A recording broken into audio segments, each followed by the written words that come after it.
He's one of the dopest engineers in the game. The head engineer exclusively for Prodigy of Mobb Deep. 10 Prodigy of Mobb Deep albums. The Hegelian Dialectic.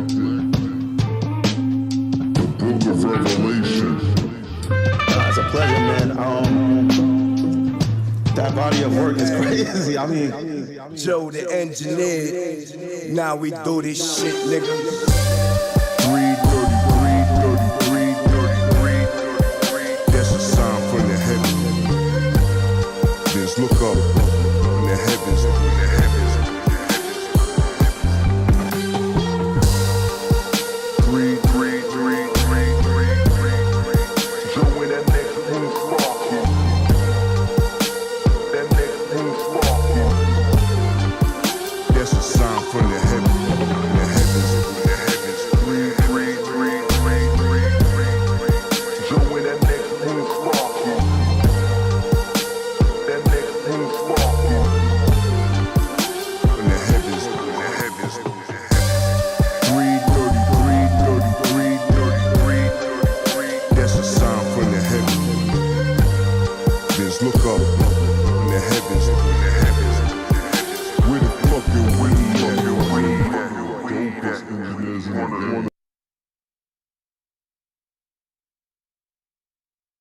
Ow, I just smacked the shit out of my finger.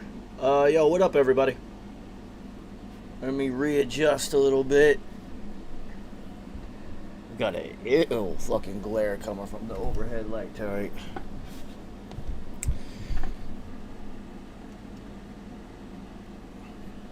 I ain't gonna fix it. Whatever, we just gonna look heavenly tonight. Yo, what the fuck is up, Spoon? Yeah, people out here smoking crack rocks again. I don't know, man. I gotta put something funny in the poll. Boy, this light is really bothering me. How the fuck did this happen?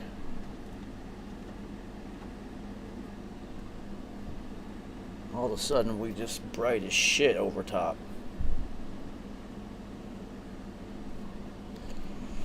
Whatever. I'm in here. Yo, so it is Gray Matter Week 3 breakdown. Carrie shall be joining us around 9. Nice is nowhere to be found since the Jets are the worst team in football. And I don't know what the fuck Roger Harper's doing right now. So, we might have to start shifting Gray Matter to 9 o'clock because I ended up doing the first hour just talking about absolutely nothing. And to be perfectly honest with you, right now, I got other shit that I need to be doing with my time.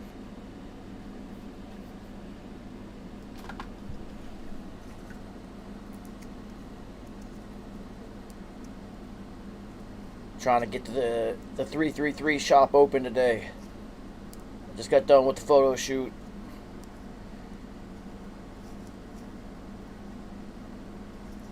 I got other shit I gotta do. I could be doing that instead of sitting here talking to nobody about football. And my homies is not gonna. Who knows? Kerry said until 9. I trust him. He will fucking sit at a bus stop and pop in for Gray Matter. I think Nice might have retired from Gray Matter altogether. I don't think he's going to show up again until football season's over with. He's so disappointed in the Jets right now. We gave him the option, man. We gave him the option to be a team of anybody else. Be a fan of anybody else's team. And he wanted to stick with the Jets. I mean, I admire him for his loyalty.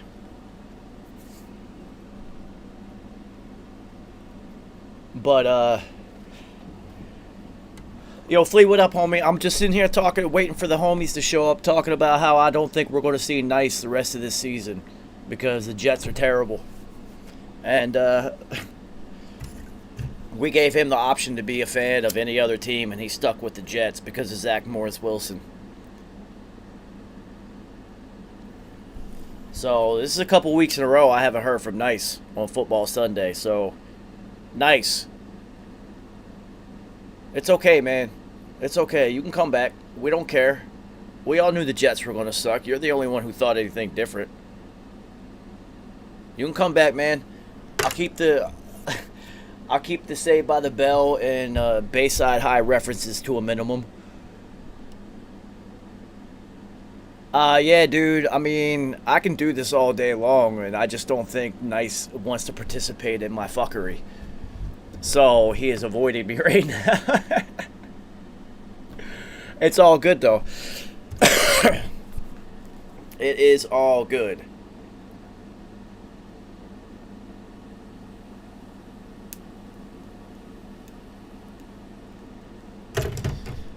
But Flea.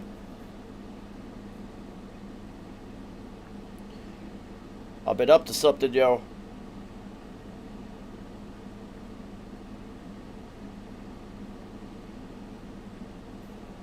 It's hoodie season, y'all. Oh shit, hold on, let me put the fucking rotate thing on. Or actually, let me turn it off. It is hoodie season, y'all. Why does it keep rotating?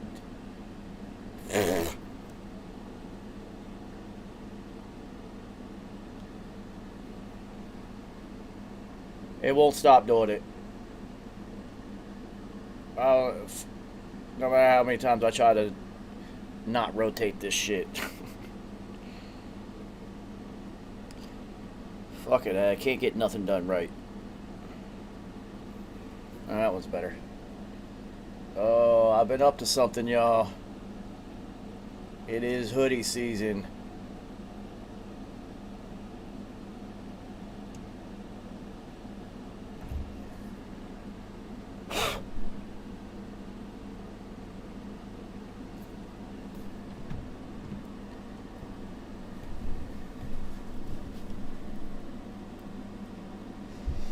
Ramil, what up, yo? So, if you're new to this is Gray Matter. This is where a rap music making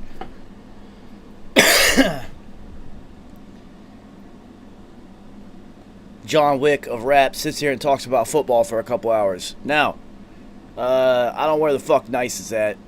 Yeah, the shop is open today, man. I'm going to post pictures on the 333 merchandise IG whenever we're done with this show. I got to do some pic edits, and then the shop will be open, I'm guessing tomorrow morning is when I'll start taking orders and whatnot. I've been working, y'all. I've been working. Wait till you see some of the things I've been working on, Flea.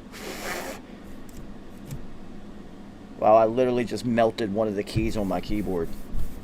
That's fucking awesome. I am on fire today. Guess it's time for a new keyboard, y'all. What the fuck is going on in my world? Yo, let me hit Nice up and see where the fuck he's been at. He gonna act like he been in the studio. I already know it.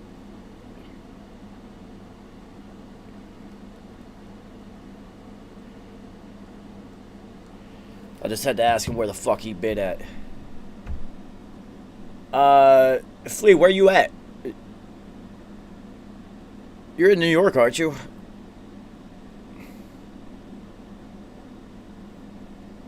Well, actually, I do 2-day priority shipping. Yeah, I totally just melted. The cherry fell off and fell on top of the alt button and just melted it. Time for a new... Hey, Connecticut, dude, you'll get that in like, Ramil. Thanks, homie. Yeah, you'll probably want to check me out on Monday nights for Mobb Deep Monday, Thursdays for Beat Boutique, and Saturdays for RIP TV. That's all music and rap based. Today is Gray Matter, and on Gray Matter we talk about NFL football. That's dope that you finally got to hear that album. But yeah, Flea, I do 2-day shipping, priority shipping. So you'll get it.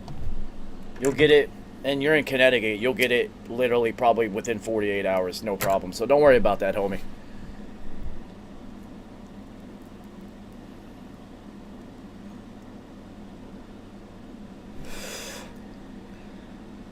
I mean, yo. Hit up moms, yo. They're not opposed to shipping. I know that much. Mom's has delivered as far as Canada, homie. Successfully. So Ramil, what did you think about the album? It's pretty fucking crazy that it's more relevant 4 years after we made it than, oh yeah, there's no problem shipping now, homie. Yeah, the album's more relevant now than it was when we actually made it. But I'm not going to say there wasn't a sense of foresight in what we were doing. And the last face-to-face conversation I ever had with P, where it was just the two of us. Actually, this is the last time I ever talked to him in person. He told me, he's like, yo, you're right. People aren't going to get this for a long time. They're not going to understand what this is for a while. It's going to take some people even longer. So I can't really worry about anything like that. It's got to move on to the next two projects. And I was just like, word, man, this one's too complex for people to just consume it as that it's just music. It's too multifaceted, too many layers, and it's too encoded to just consume it as rap music. Said you're gonna have to listen to it 100 times before you ever get everything that's in it.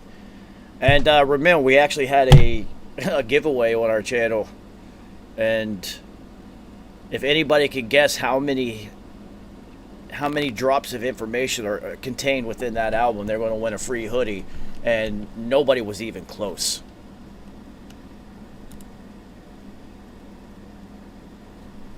Like, no one was even within 100, to be honest with you.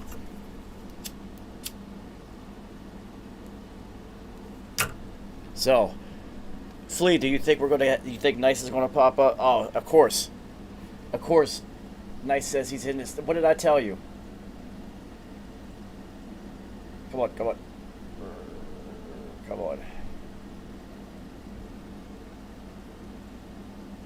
See that? Nice says he's in the studio, God. I fucking told you he was going to say he's in the studio. Yeah, Hegelian.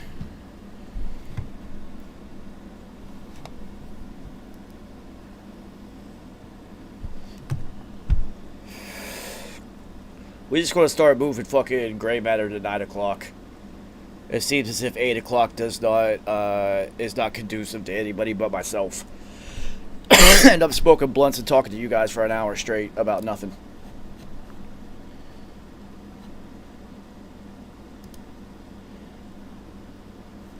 Well, I mean, Flea, you better know the answer. The question was, how many rabbit holes does P lead you down on Hegelian? How many separate topics of discussion in which you might be like, oh, what the fuck is that? And then go look it up. How many times does it occur on that album?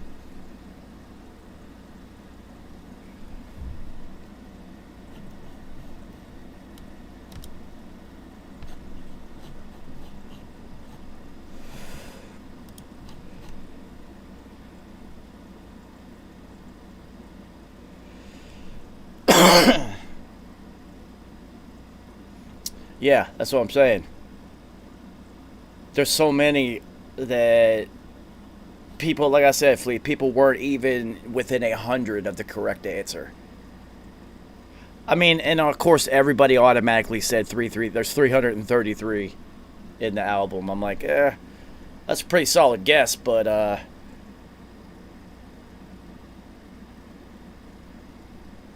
Ramiro, I appreciate it. That was the goal, is to make a timeless project, something that the constraints of time do not exist.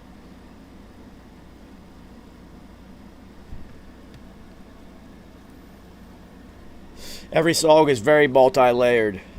That's why it took 2 years to make that album.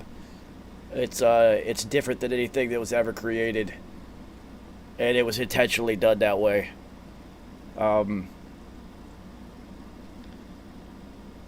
It'll never be done again. And it's not like somebody else can't do it. We couldn't even do it again.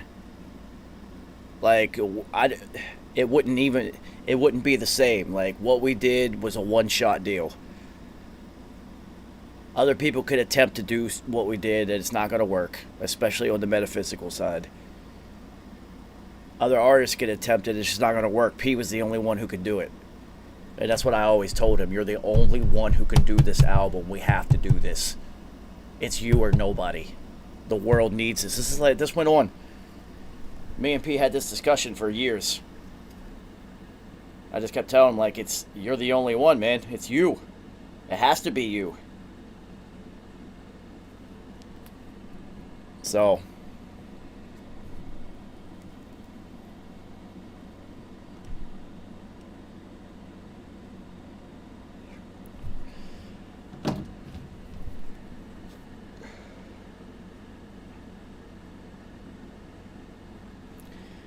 Flea, you gotta check out what I made for Roger Harper.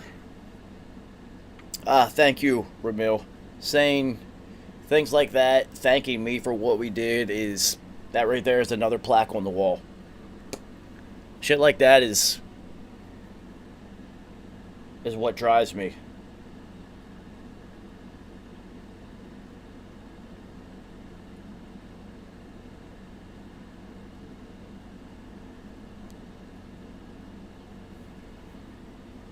Fucking asshole. Stop with the automatic rotation bullshit. There we go. Yo, Flea, you gotta see what I made for Roger Harper.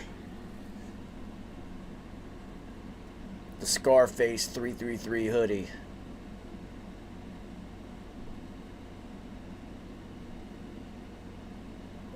Get back in focus.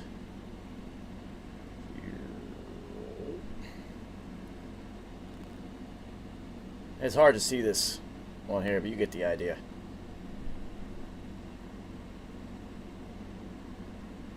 There we go.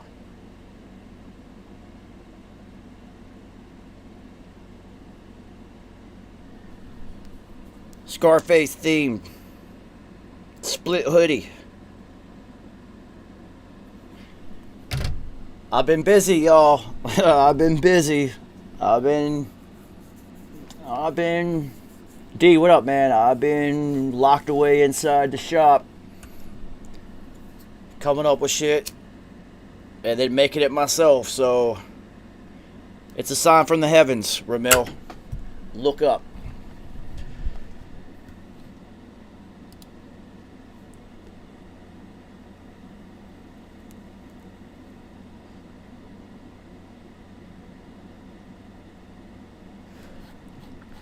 Hey, man, where the homies at?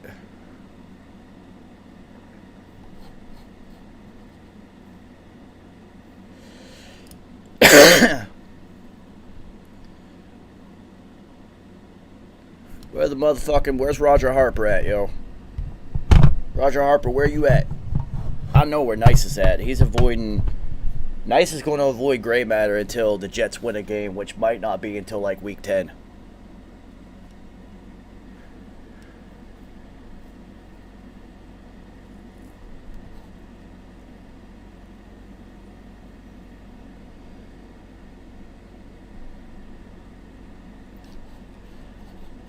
Looks like me and Kerry, whenever he gets free and joins us, are going to be riding.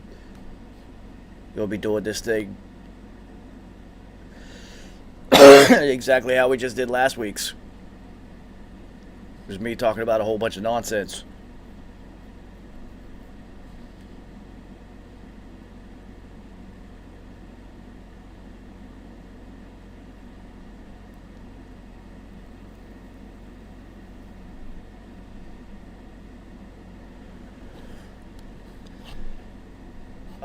Yo, Flea, you want to hear something? Want to hear the latest creation out of 333 Music? I don't know if you heard this one yet or not.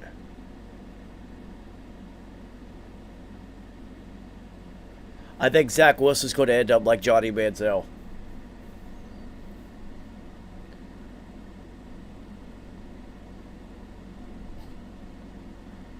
Vegas, what up, homie?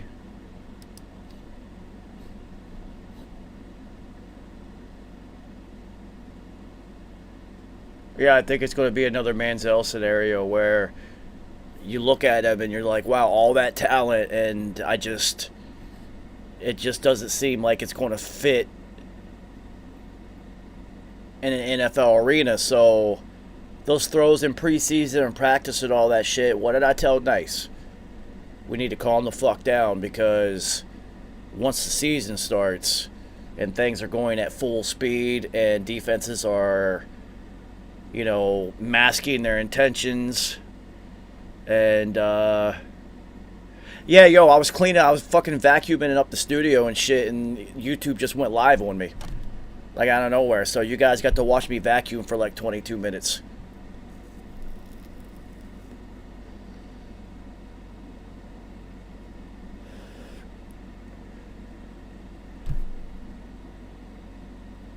I mean, so you can't say like, oh my God, he's in a bad scenario. Justin Herbert was in a terrible scenario last year. Those coaches continually blew games in tight game situations and in the end of games. And he still put up 4,000 yards and 30 touchdowns and won NFL Offensive Rookie of the Year. So I'm not going to blame it in a bad system and all stuff like that. Sometimes the NFL level just does not fit some of these athletes. Like, the peak of their ability, both mentally and physically. Now, physically, that's not his issue. The guy can throw, literally, what this old sportscaster back in the Ohio Valley used to say, a strawberry through a freight train. But, I don't know if he can mentally grasp what it takes to be an NFL quarterback, and then also what it takes to be an NFL quarterback on a bad team in a major market. You're in New York. They're 0-3, right? This city's going to start, Queens is going to start calling for his head already. So, I mean, anybody who watches me talk about football knows what I think about Justin Herbert. This is literally the best quarterback I have seen play football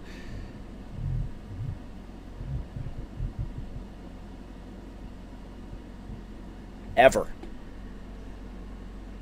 Now, is he the GOAT? No. Tom is the GOAT. Let's not be stupid here. Is he the most physically gifted thrower? No. Aaron Rodgers and Patrick Mahomes are. Shit, fucking Jeff George. There were some terrible quarterbacks who had absolute fucking cannons. Randall Cunningham had an 84-yard arm. Warren Moon, forget about it. His pass was never not flawless. But when I say the best quarterback I have ever seen play,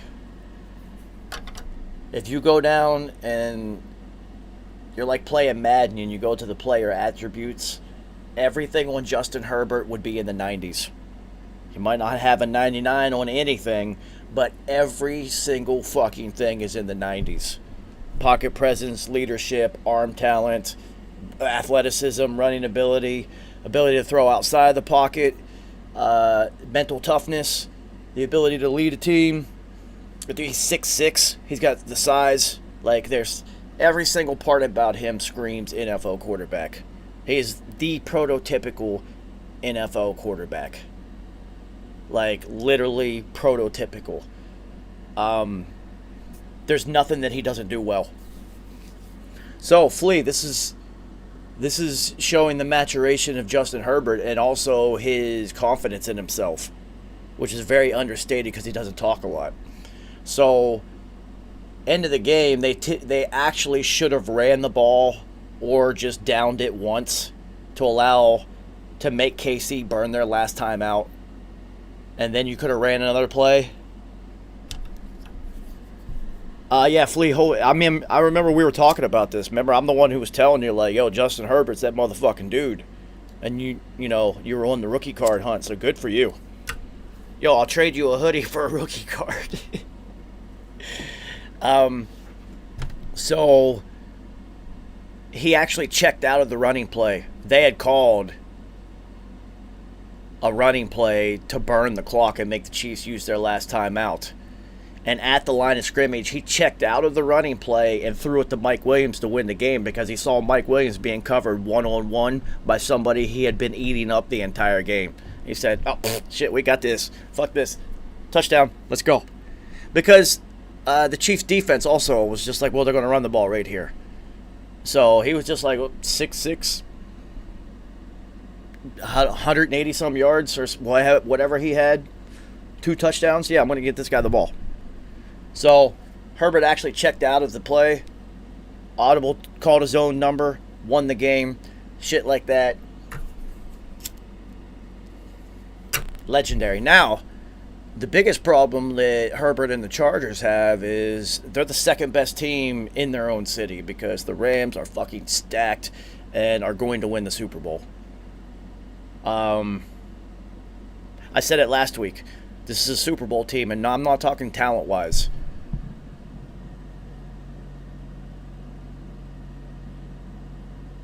It's all about team chemistry, and you can tell that football team is having fun. They're playing with a purpose, and they're driven. Their purpose is to get Matthew Stafford the championship and to validate his career. Because the world that doesn't know that Matthew Stafford was stuck in Detroit for 10 years, they don't know what he's actually capable of. Well, now they're actually getting to see it. Hall of Fame level talent. Was he going to get into the Hall of Fame coming out of Detroit like that? No. Not as a quarterback. You have to win as a quarterback. That's a huge part of your resume. Calvin Johnson was able to get in because he's just better than everybody, and you could see it. As a quarterback, you got to win.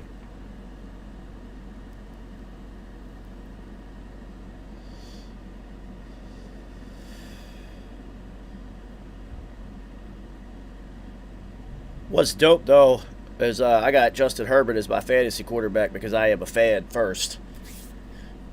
And we were killing it last week. We did well. We did well. If Kyle Pitts would have done anything in the game at all, and then Devontae Smith would have done anything, I would have won a bunch of money, and I would have won my head-to-head matchup. Sadly, though, neither of these things happened. Motherfucking Kyle Pitts. Yo, Flea. Yo, my daily fantasy in FanDuel, I swear to God, it's 2 weeks in a row. Well, 2 out of 3, where I've missed like 20 grand by one player. Week 1, I had every single player right. Every player scored twice. And my defense scored along with multiple sacks. And I had motherfucking Aaron Rodgers. And I was just like, this is going to be easy. I'm about to get like 10, 20 grand. And then he had like 86 yards passing and a couple picks. And that was it. And I was like, huh. Thanks, Aaron Rodgers. This past week, man, Kyle Pitts would have done anything. I'd have cleaned up. I still won. I still came out on the positive side. But I could have been way more on the positive side if Matt Ryan would have retired and they had a real competent NFL quarterback player right now, I'd have been all right. Speaking of quarterbacks that need to retire, it's over for Big Ben. Any of you guys happen to be Pittsburgh fans, I feel sorry for you. It's going to be a long goddamn season for you. Like a really long season. And the thing is, Mike Tomlin is such a good coach, and it's such a good, well-run organization, and they do have a lot of talent, especially on the defensive side. They're going to end up winning like 6-7 games, something like that, which means they're not going to be in the first 3 spots when the NFL draft comes. Because the Jets and Giants are not only fighting for the number 1 draft pick right now, they're fighting so they can claim the worst team in New York. The Knicks can't even claim that anymore. The Knicks are like playoff contenders.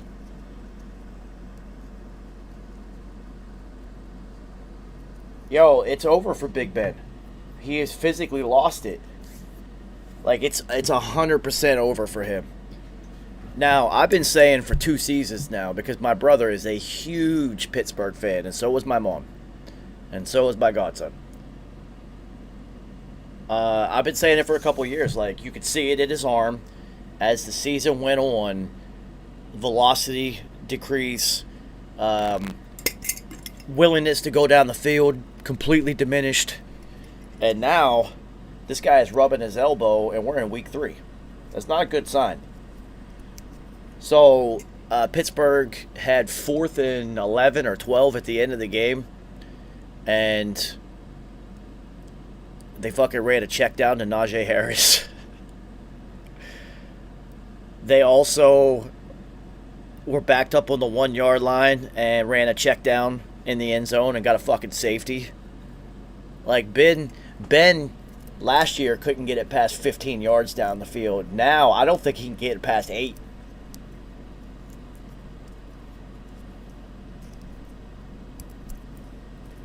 I honestly don't think he can get it past 8. There are no other quarterbacks besides Herbert, homie. That dude is the real fucking deal. I mean, Patrick Mahomes has already elevated himself to, like, super mega star status. I've always liked Derek Carr. I don't know why everyone's hated this guy. This is the NFL we're talking about. The chances of you getting a Hall of Fame quarterback are so slim. So you just hope to get anything that's competent and relevant in the NFL. Do you have a quarterback that's not going to lose games for you? That's the first thing. See, right now, Zach Wilson out here throwing 4 and 5 picks. That's losing games. Jacoby Brissett doesn't lose games. He might not win it for you. He ain't going to lose it. Yeah, and the Bengals, I mean, come on. Joey Boy Band is that motherfucking dude.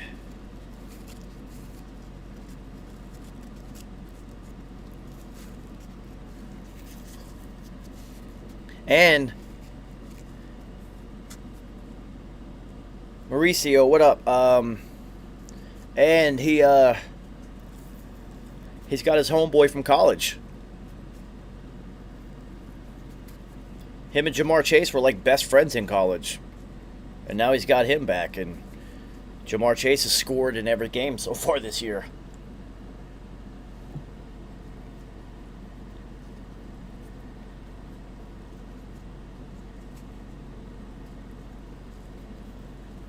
Yo, so I cut the end of my fucking left thumb. It is making rolling blunts fucking weird, and I don't like it. Nah, Joe Mixon is dope, man. Very versatile. He's good for the NFL. He works as a good third down back. Well, it's actually an every down back in modern day NFL. So, I mean, we're looking at Pittsburgh being the worst team in their division. When is the last time that you could remember saying that? Pittsburgh is the worst team in the division.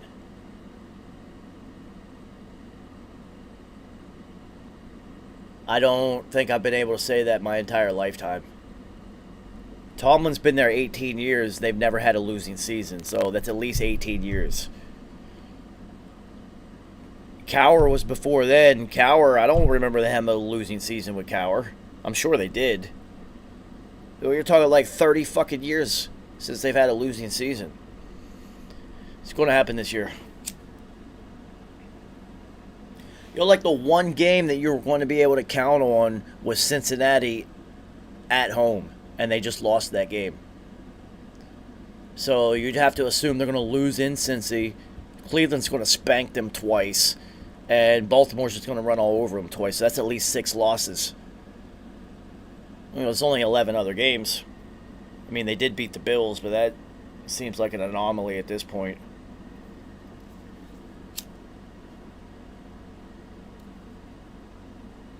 I mean, it's a solid run organization. Like, they're always going to be good. It's kind of like the Patriots. But now, the Pats are seeing what life is like without Tom. And that $150 million they spent in the offseason isn't really helping them.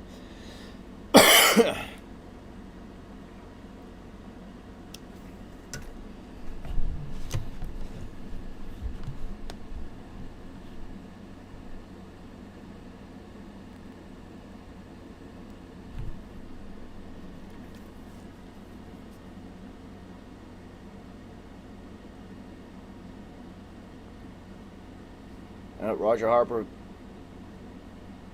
is trying to speak from the ether.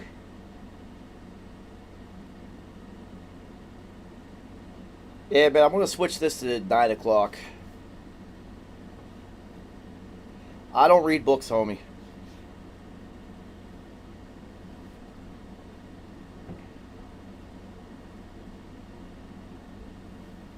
And it's not because I don't think that people should read books. Like, read and educate yourself. That's just not the way my brain works. Well, Ramil, I played football in college. Been a sports junkie my whole life, but I literally only watch NFL football. I couldn't give a fuck about anything else. College basketball, NBA basketball, don't care. Soccer, couldn't care less. Baseball, literally, it's impossible for me to care less than I do about baseball. Hockey, I don't give a fuck about any of that shit. I play golf a couple times a week, and I don't watch golf. I only watch NFL football. It's the only thing that matters to me, anyway. Everything else is... It doesn't have I don't know, it's just when you play football and grow up in an area where football is life, it's kind of just ingrained into your DNA. So, yeah, my photographic memory. I don't process the words that I'm reading. My brain just starts logging them all in visually. So I don't actually read it. I just start storing fucking sentences visually. Then I have to go into my log memory to read what I stored visually. So, like, manual style of reading doesn't really work for me. At least I'm not a big fan of it. It actually takes me way longer than it should.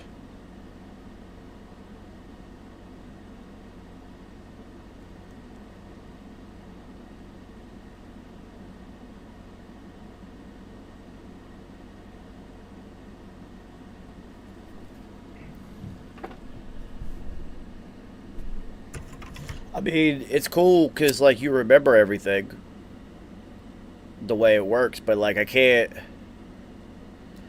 just sit down and read books. It's like my eyes aren't even fast enough for the way my brain's processing the information. So, the last time I read a book was Gödel Escher Bach. P gave it to me and said, here, see if you can finish this one. He said he couldn't get past, I think he made it to page 80 or something in jail. And, because you have to go back and reread things so many times in that book. When I was done reading that book, I literally said, I'm never going to have to read another book again. It will never be harder to understand than this one. So, anything else is juvenile. So, I haven't read a book since then.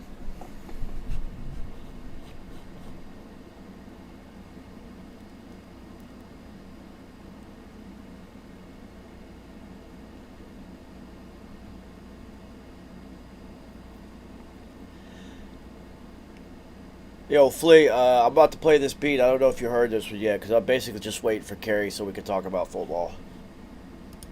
But this is the latest out of 333 Music.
Yeah, word, Flea. Me and Billy Lines have been up to something.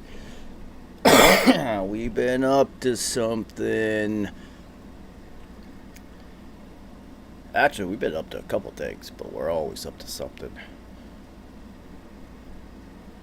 Yeah, Ramil, me and Billy Lines, together we make up 333 Music. We've been getting busy for over a year now. We've been getting busy for over a year, and we got a couple things up the sleeves, that's for sure.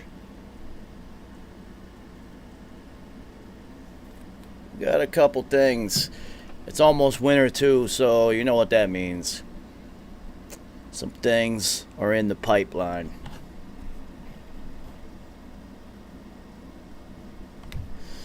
We got nothing to do but play beats until Carrie comes in. If I play any Mobb Deep music, YouTube will YouTube will demonetize me and ban my fucking.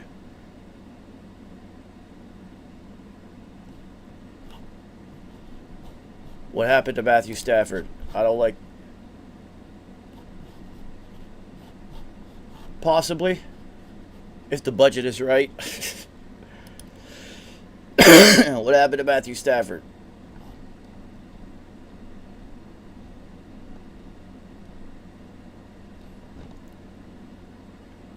Oh, I thought when you say something like that, I was just like, damn, man, did he get hurt in practice or something? What the fuck?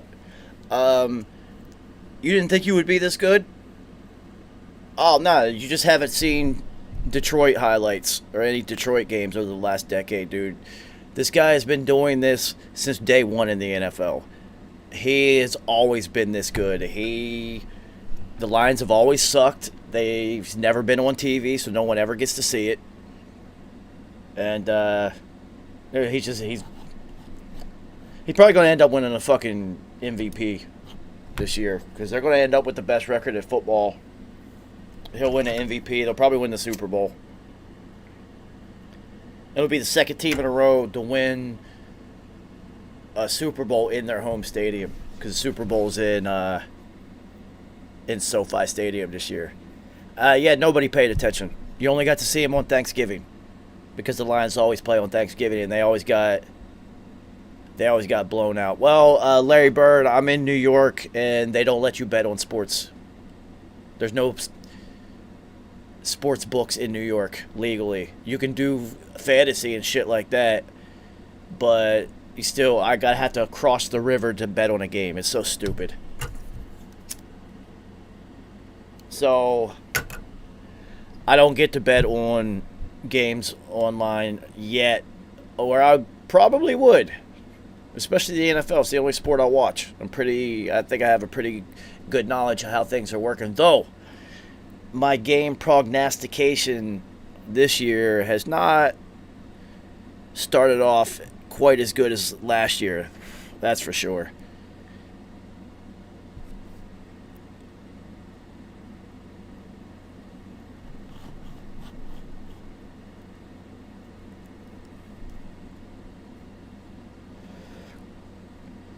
Yeah, Stafford's like, the world's finally going to see how good he really is. It's crazy that for 10 years he kind of wasted away. Only football fans really knew about this kid. Time for another beat. I think by the third when Carrie will pop in, things happen in threes. Shout out to my motherfucking homie Billy Lines.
Sapphire, what up? Thank you. Yo, yeah, Ramil.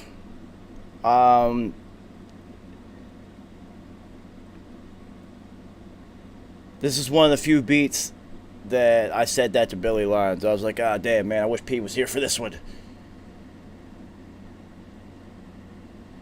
That one and this one. This was the other one that I was just like, ah, shit.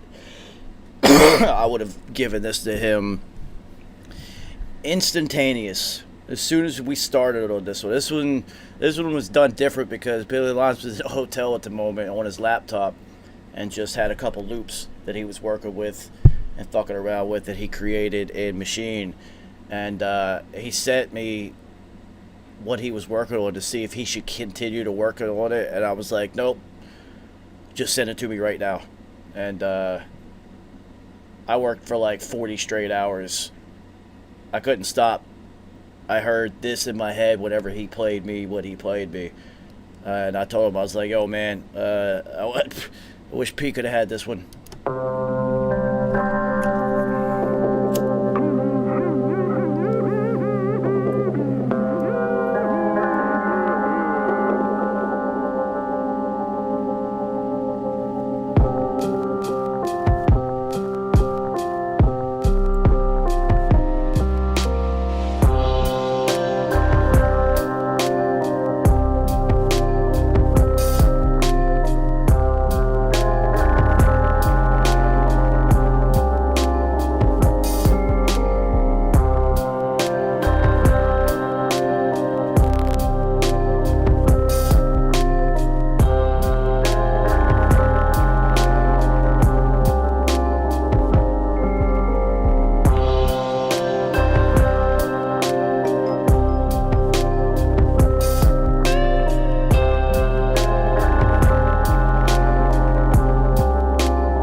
Yeah, Flea. I was just like, P. I wish you could have had this one, dude. I could only imagine with today's climate, social, political, financial, medical, metaphysical climate that we're in right now, what in the world he would have done with that beat. Whew. Alright, it's almost 9. Carrie should be popping in very soon. I appreciate everybody coming and hanging out with me, watching me smoke blunts and play beats while I wait for Carrie so we can talk about football. I don't get to talk about football with very many people, so I do it with you guys.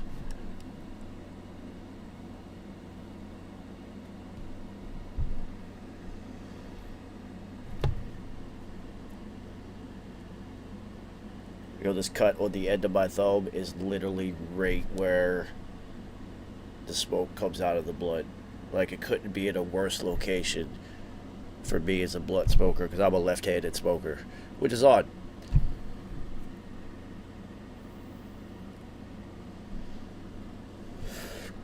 It feels weird for me to smoke right-handed. But if I'm, like, signaling somebody, like, it'll never be my left hand. It's the only thing I do left-handed.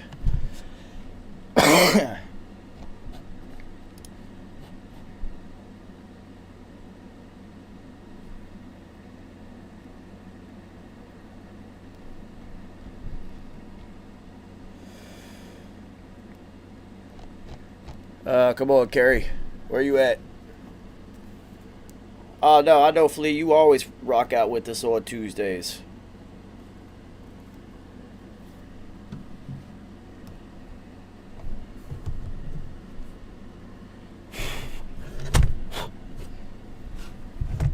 I can count on...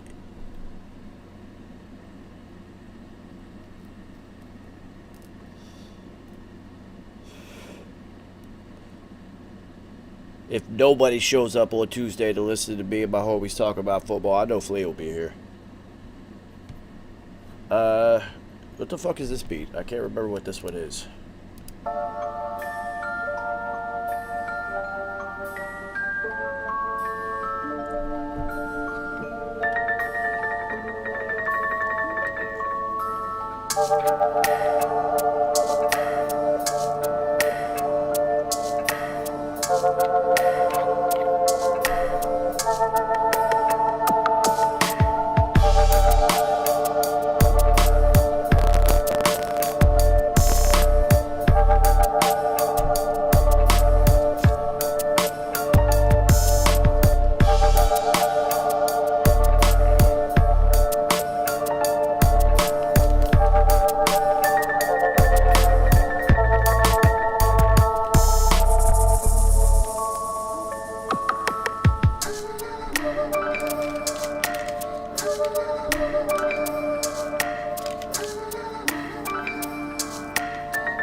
Thanks, homie. Yeah, I'm just gonna keep playing beats. I don't think you've heard any of these. Any of these.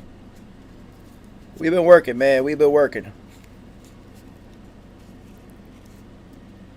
Trying to get enough of what I think is worthy enough to put out a project.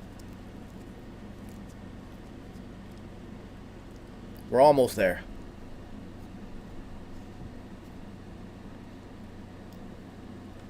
We're almost there. Let me see what else is new that you haven't heard yet.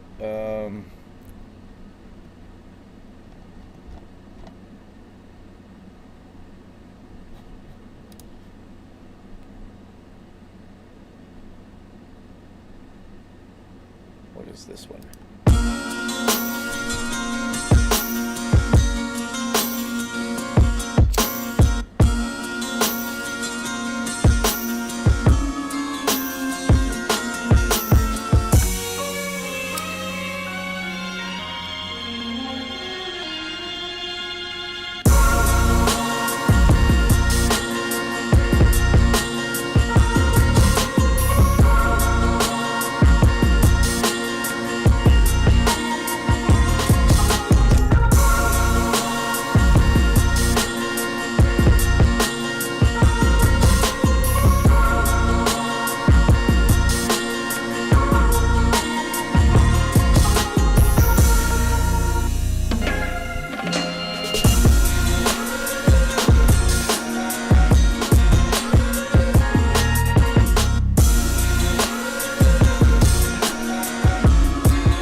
Word. Yeah, I have no idea. when we got enough to package up and send out to artists, then I'll know. But I've literally only sent one beat to one artist specifically, and then another artist who reached out to me, I sent him some beats to let him see what I've been working on lately. Shout out to motherfucking Billy Lines, my motherfucking partner in rhyme. Carrie's still doing his thing. Alright, more beats.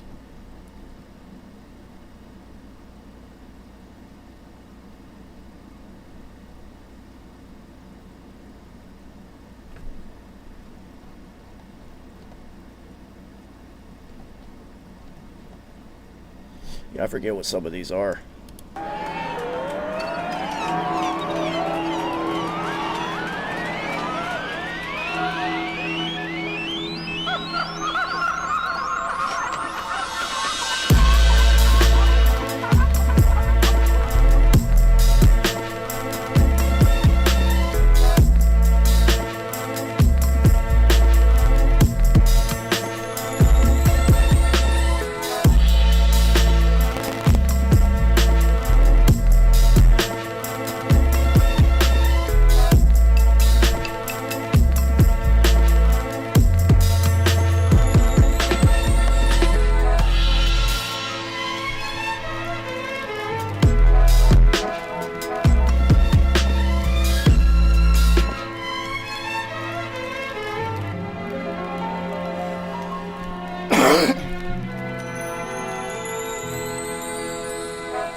We ain't got enough yet, homie. I need enough of the same type of reaction to fill up a whole vinyl, which is 45 minutes. We're getting there, though. We're getting there.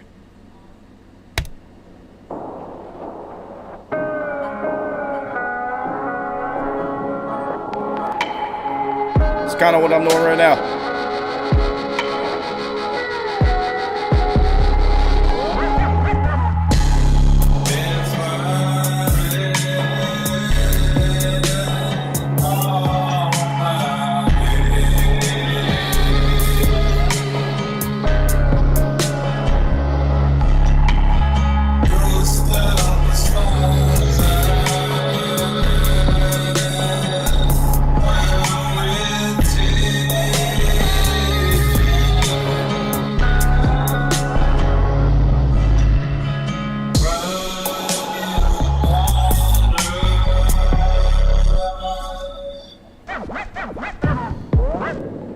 So cheap and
Word, yeah, we definitely try to do something different. I believe that the sound that we are creating at this time period in our lives is a little bit different than anything else that's going on right now. I guess this is what happens when you get two white dudes from predominantly white country areas of this country that we're in, and who happen to make rap music, and you throw them together.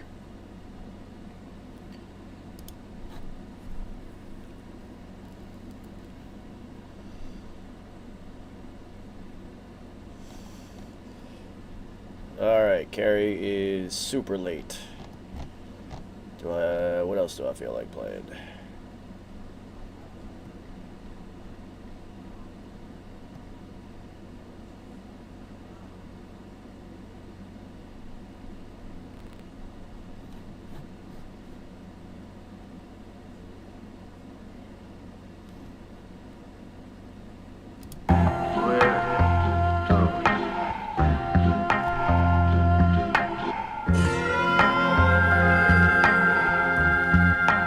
Yeah.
They were dope smugglers. The hull is filled with waterproof sacks of narcotics.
Alright, enough of that. We can finally talk about football.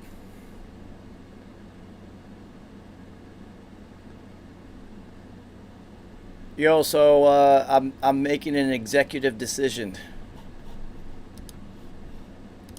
There he is. Yo, I'm making an executive decision. Preach. We're going to start doing this at 9.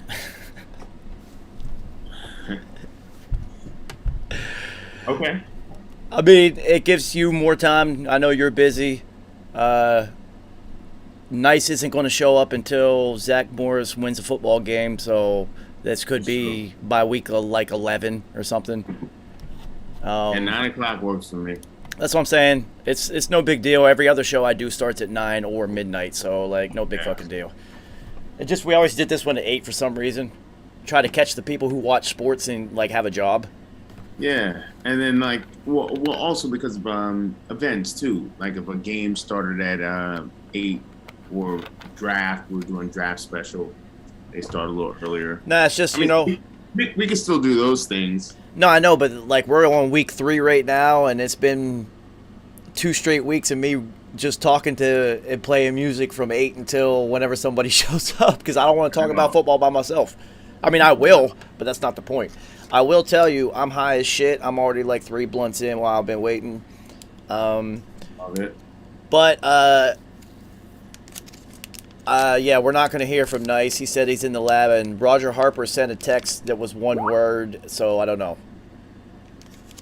Yeah, it said I'm. Yeah, I didn't get the rest of that. I'm to assume that it's something to do with not going to be able to make it. Maybe, or unless it was like a I'm too, like I am also as well, not going to come until later. I mean, it's all good. We usually go until like 11 something anyway. Yeah, we good.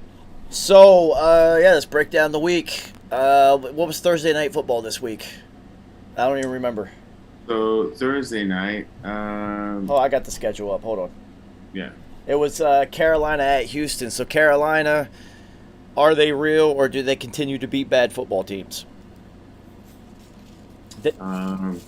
Well, They beat Houston. Well, They beat Houston and the Jets so far. That's not. true. But in saying you beat the Jets, yes. In saying you beat Houston, Houston has played Browns tough. Houston has just not been. No Tyrod though. That's a whole different team. Yeah, I know. No Tyrod. I know. Minus Tyrod. Yeah, it's slipping. It could slip. But what I'm saying is, like, at least defensively, they're showing up. Oh no, I like the fact that Carolina's like playing well. I think it's hilarious because Sam Darnold playing well and Zach Morris playing terrible. And this is what I was saying from before. I was like, look at Carolina. They got a little deep. They're gonna have a better record than y'all think. This is what I said from the very beginning. We got it on tape. You have to give them credit for giving up the draft capital to go get a quarterback that they feel like was better than any that they could have gotten in that draft position that they had, and making that move and being like, nah, man, I think it was the Adam Gase effect. I think it's only 1 year. I think we can fix this kid. Him and you have a great collegiate coach. Yeah. And Matt Rule, who deals with the psyche of young QBs. This is who he deals with, or who he has dealt with for years. He knows how to switch that thing up. And then you pair him back with a receiver he loved. The only receiver he loved with the Jets was Robbie Henderson. Well, you see what Joey Bag of Donuts and Jamar Chase do once they're on the field together, and they were best friends in college. Joey Boyband has his favorite tenor back in the house. What is Boys to Men Without Wanye? What is New Kids on the Block without Ralph Tresvant? You know what I mean? No, we'll get to them in a second because I wanted to talk about them. But so Carolina, not a surprise. We all picked this game this way anyway. Big fucking deal. So before we even get into actually what went on Sunday, let's go over some headlines that are happening now.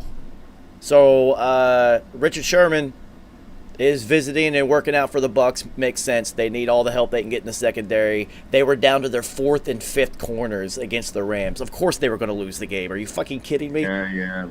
Yeah, made absolute sense. Fourth and fifth corners. Who's going to cover the third receiver now? Why do you think Deshaun Jackson was running completely open by himself? He's their fourth receiver. Who was going to cover him? Yeah. They literally had nobody. Yeah, and you lose AB for this game because That hurt their offense. and that was a huge because the thing that makes the Bucks offense so tough is that you can't double team anyone when you have everyone in full effect, but they didn't have everyone in full effect and it showed, and the Rams are just a tough team to run on, so you couldn't get the run game going, and so you had to take to the skies, and Well, Gronk got absolutely rocked. I've never seen him get hit that hard because everyone always tries to hit him low. those ribs were tenderized. Oh, he got rocked. Those ribs.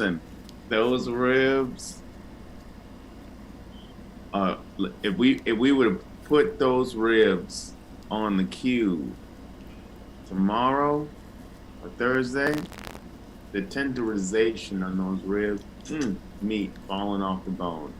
Because he got touched up something special. And what made it worse for him, when big guys see it, big guys take big hits all the time. Mm-hmm. All the time. Even if it doesn't look like a big hit, because they didn't really get knocked off their axis that much, big guys take big hits all the time. So when you see a guy that big take a hit that actually knocks him off his feet, that he couldn't brace himself at all, that's different. That's a different hit for him. I will say that the pickup of Giovanni Bernard was not a surprise with his output in the game before he got rocked and hurt. Tom Brady loves a third down back. I picked up Gio on my fantasy team immediately. As soon as I saw that they picked him up, I was like, oh, waiver wire. I know nobody's got this guy. Bang. Picked him up. Got rid of the Jets running back. So he's doing well. So what else? Drafted just to even put a button on or ribbon on the Panthers. I knew I wasn't going to get CMC, Christian McCaffrey. He was going number one overall mostly. I got CMC earlier in his career, fantasy-wise. Yeah, you told me this. Years 1 and 2, when people did not think that because he was white, this white running back could not come into the league and wreck shop. I was like, you are sadly mistaken. You don't know football. This cat is just a baller. He's a baller, and he will make an impact. But you had to catch him in his first 1, 2, 3 years. And fantasy-wise, I caught him all nice 3 years when he was crushing the league. And then especially that third year when he was all-pro receiver and running back. Now, buyer beware. You're not going to get that CMC anymore, ever again. That's not going to happen. So what I did is I drafted his backup, Chuba Hubbard. And so now we're going to see what Chuba Hubbard is about, because he was a baller in college. We know what he did. And then I prefer to call him Chubba. I know you prefer to call him Chubba. And then he stood up to his coach, who he felt said some things about him with his mullet and all that. I'm a man. I mean, Hubba Bubba Chubba Hubbard. Yeah, so we're gonna see that, and also our guy out of Louisiana State University, Terrence Marshall Jr. What have we been saying about this guy? We've been liking this guy. We wanted him drafted, actually not with them, but this is a perfect spot for him, as it turns out, because Sam Darnold looking for big receivers in the end zone, because their tight end situation is iffy. So you're really looking at Terrence Marshall Jr. Well, actually, if you looked at how it fell down, it was CMC, Moore. Yeah, but just in red zone target now, You have to use this kid. So Marshall Jr.'s first, second target now. You have to. He's too big. So, Jamie Collins cut by the Lions because they couldn't pick up a trade partner. How quickly does he end up back in New England? They're already talking. Yeah. If they haven't already spoken a dozen times already. Yeah, like I think it's just trying to work out mathematics. yeah, the whole world knows he's going back, and it'll be on a literally nothing deal. And he will fucking produce. It'll be stupid. Yeah, interesting.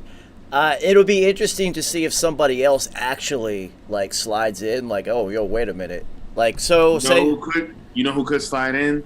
The Giants. The G's could slide in because we lost Blake Martinez to an ACL for the year. That is a dagger. I was thinking more about contenders. Wow. Let's be realistic here. A2 Brute? A2? Yes, let's be realistic here. I'm talking about surprise contenders. So we know that like the Chargers are like for real.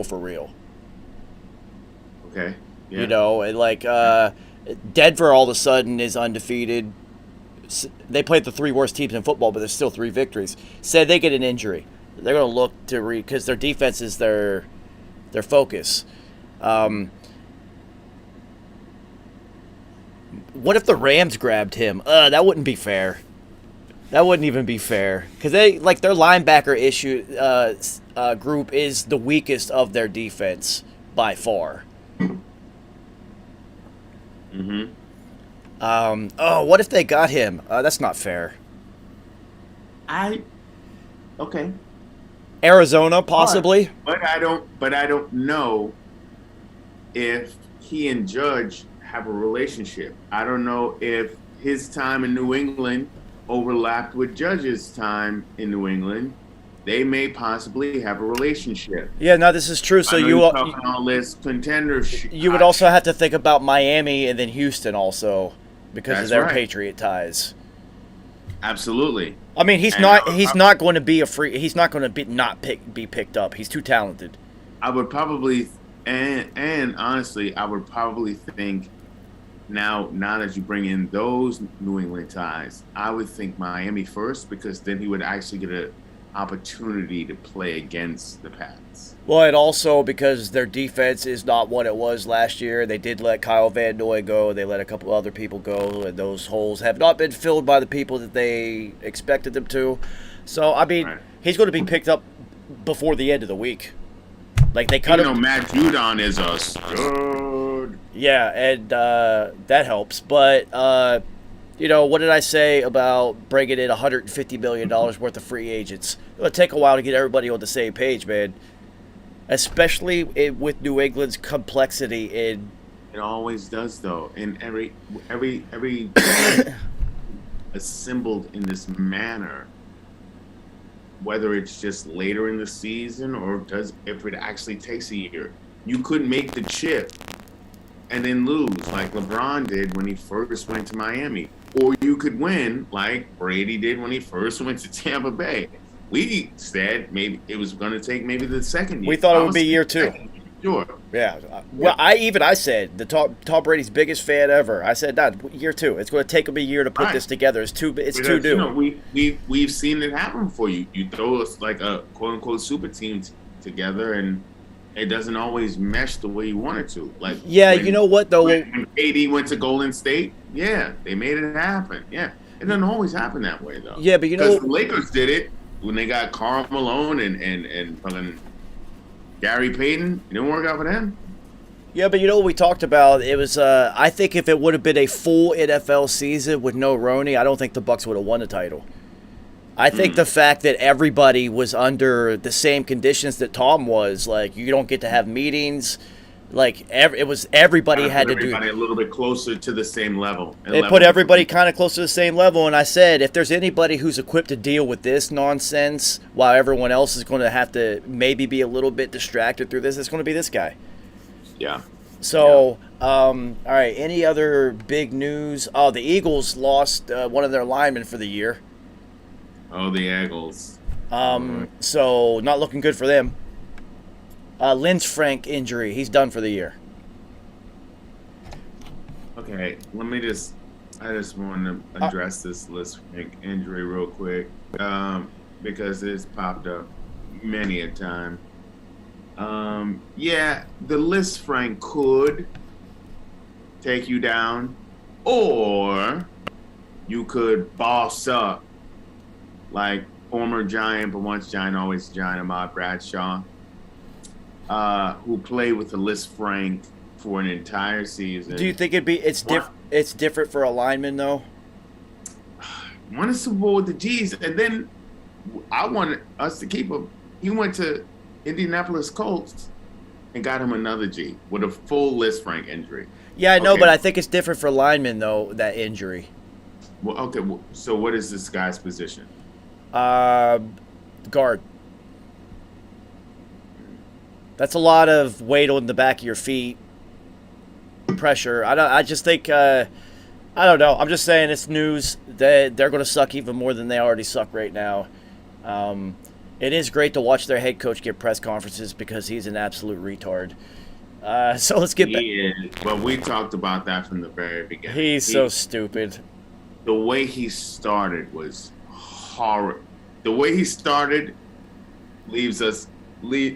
it lends everything that's happening right now. He foretold what his history would be. So, I mean, would you watch. base your team philosophy off of a competitive eater who is most known for winning hot dog eating competitions? About his attention to detail, that's what you're basing it off of. It's going to be a long season. All right, so next game on the docket because I'm a Pats fan, so it's going to be first in my feed. Yeah, we got smacked. Yeah. Yeah, we got smacked. 51 times. You know what? And I don't think any of us saw that coming because of we base this on what Belichick does to the opposing offense. We didn't take into account if the Patriots offense can do anything. Well, I mean, having Mac-10 handle fire off 51 shots, he had to reload a couple clips to fire off 51 shots. It's a bit much. Mm-hmm. Especially when Damian Harris, solid running back, our offensive line has never been trash. So I know the Saints' run defense is monstrous, but what is Jonnu Smith doing in New England? What are you doing, dude? All that money? What are you doing up there? All that money for nothing right now. Absolutely nothing. That drop was egregious. You can't drop that. You can't pop that in the air, dude. And then also, it seemed like it was taking 15 plays just to even get into field goal position. Why is it taking so? What plays are we calling? Like where? At least try an explosive play. Well, I think that's also a Mac-10 handle, not wanting to pull the trigger on something long because he's a very adverse to turnovers.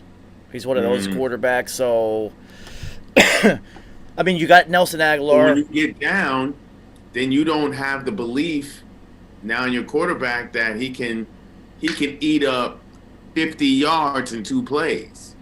Well, maybe he's just not pulling the trigger. Well, but okay. So if he's not, then how do you get belief that he will do that if he's not going to do it? Well, I mean, that's what I'm saying. My whole point is that now you don't have the belief that he will do this because you see how long it's taken him. They were down 18 or how many points, and he was still dinking and dunking. Oh, so I it know. was like, bro, listen, I need you to understand, this is not the time. If you threw an interception 40 yards down the field, it will be more accepted than you dinking 2 to 3 yards down and then not getting a first down. Like you're just dunking and you're eating clock. You're not even trying. In the eyes of many fans, you know what I'm saying? That's how they feel. Yeah, I know it sucks. It sucks. We still don't know what to think about the Saints. I have no idea what to think about this team. They're to be determined. So I know. The Bills absolutely destroyed Washington. like destroyed them. Josh Allen, And four touchdowns, 358 yards, just retarded. I want to put a button on that Saints thing, what you said, because you make a great point. Because who I said, and I think many have echoed this, Jameis Winston could be comeback player of the year.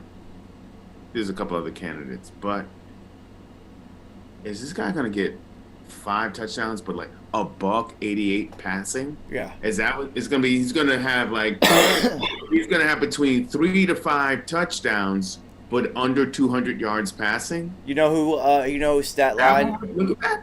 You know whose stat line is always like that? Jimmy G. That is correct. But Jimmy G doesn't have the downfield fucking moxie that I know. I'm just saying that's his stat line mirrors what Jimmy G's has always been, like 185 yards and 3 Right. touchdowns. Right. So, but if Jameis is down, and I didn't know he's gonna make 4 or 5. Well, you Because did he see the one come throw on. that he had was a very Jameis throw that just worked out for the Saints. Where he was falling, he was getting sacked, and he threw it, and then Callaway, my rookie, finally got him one. Yeah. Which I was like, you're like, no, Jameis. Yes, James. Damn. So there's a Jameis. huge difference between the 2 quarterbacks in the league who play like that. You say no Jameis, no Jameis, no Jameis, and then you're like, oh, okay. He's very J.R. Smith. Mm-hmm. He's the J.R. Smith of football. That's his new. Mm-hmm. J.R. Winston. That's his new name. It's J.R. It's not Jameis. The other one's Carson Wentz, and Carson Wentz does it with absolute and total reckless abandonment. And so, Pat McAfee has a new name for him, and I'm mad I did not come up with this myself. 2 sprains. 2 sprains. He got 2 sprained ankles at the same damn time on the same damn play. Also, Anyway, we'll get to that. You gotta see what you're throwing at. You gotta. But anyway. I mean, if the I want to put that button on crab legs because, like, even fantasy wise, like, we're looking at the way the Saints offense operates.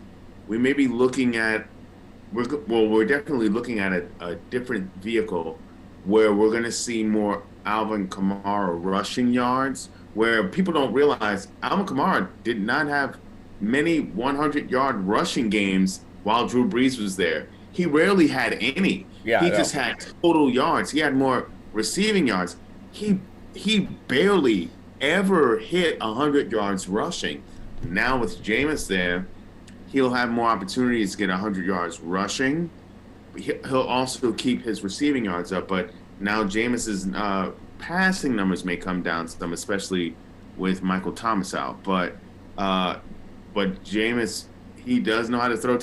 As he knows how to throw interceptions, he also does know how to throw touchdowns because he's thrown touchdowns for championship situations. Just check Florida State, him throwing a TD to Kelvin Benjamin to win the chip. so you'll see that this is also a trend right now in the NFL currently is quarterbacks not pushing the ball down the field. So the Bills destroyed Washington. It wasn't even close. They Sure. destroyed them. Yeah, I thought it was going to be a little bit closer, but no, it wasn't even. Josh Allen is a stud. Their whole offense is pretty much unstoppable. So that was to be expected. Justin Fields looked terrible. The Bears looked awful. I know they played against the Browns, and this is why they didn't want to start Justin Fields through week 3, is they didn't want him to have to face this defense. Myles Garrett, 4.5 sacks, to be expected. This is exactly what we said they wanted to avoid. They didn't want this to happen, so I'm not surprised at this at all. At all. At all. Literally not surprised at all. Also, I don't believe they have the proper game caller that fits what Justin Fields does best. Nah, Matt Nagy won't have a job after this year. He'll be done. Because they'll say Justin Fields held on to the ball too long, but if we're looking at the plays, if you truly know football, And Well, they don't have, who's he going to throw it to? Allen Robinson's there, but you could just triple team him, but then who else? well, also if the defense is running a cover 3 cloud and you're running all fucking hooks, where's he going? Every safety is driving on the ball. Every pass will either be intercepted, knocked down, and you're fucking your receiver up. So who's calling these plays? I mean, the Bears defense did play pretty solid. They only gave up 26, considering that the Browns were kind of on offense the entire game, it felt like. Chubb was held to 84 yards, but they just couldn't. The Browns defense is for real, too. This is what they were trying to avoid. Your boy got back in the game, though. Your boy's back. Becky. I have no boy. I have no boy named Becky. I know no boy named Becky. Odell Becky is back on the field. But I do know of songs lauding tales of Odell Becky with the blonde hair. Yeah, Odell Becky with the blonde hair got back in, 77 yards, 5 catches. Good for him. Well, good for the Browns, because Yeah. if they honestly carry, if they get up to absolute and total full health on offense, they are going to be unstoppable. And we've said this time and time again, but now his bosom buddy is out. So They're so loaded, they have replacements. right, but now the question is going to be, can they coexist on the same field, a la LSU? Of course, someone is going to write that storyline. Of course. All right, so the last year that WVU's basketball team had a national title shots, when Javon Carter was the point guard as a senior. All right, so their best player, Issa something, I can't remember his last name, got suspended. Right. For the first. He was someone who knew how to score. Yeah, he was the only one. He got suspended for the first. I think it was from NYC. Matter of fact. He was. So he got suspended for the first half of the season, and I was just like, ah, shit. So WVU is number 4 in the country through the first half of the season without him. When he came back, bad defense. Yes. Me and Colton, my godson, looked at each other. And I told him, and we both knew it. I said, "This isn't going to work. They're playing so well without him. He comes in because he's supposed to be the man, and now commands so much attention." And whatnot, and they fucked up their defensive rotation because he's not that good on defense and whatnot, and they just collapsed. Exactly. And it was just like, they kind of played better without him. Fuck. Yeah. So, yeah, because I saw what they did to Ice Tray. I was there.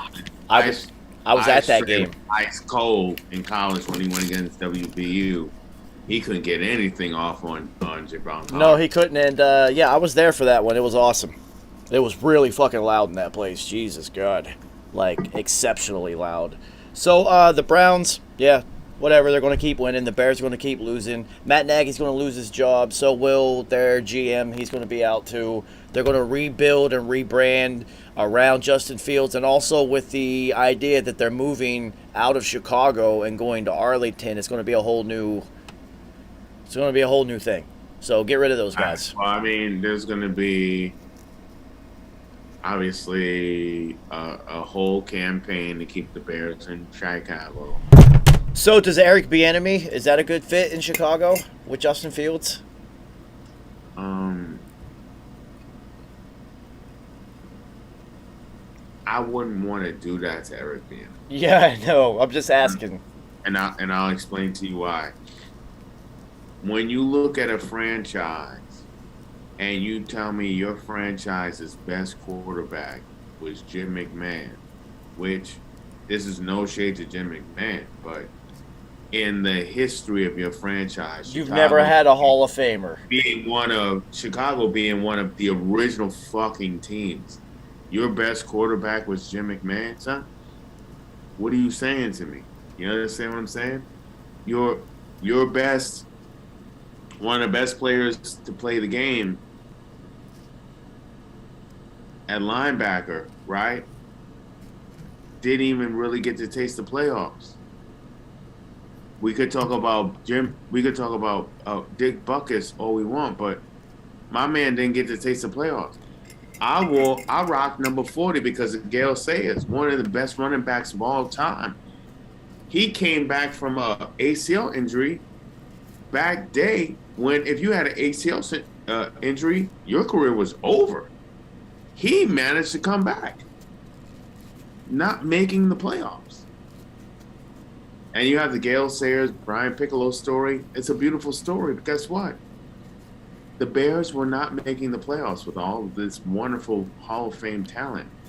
And it is a franchise that if you look at the history of it, and they do have, obviously, they have some all-time players. Mike Singletary, who can forget?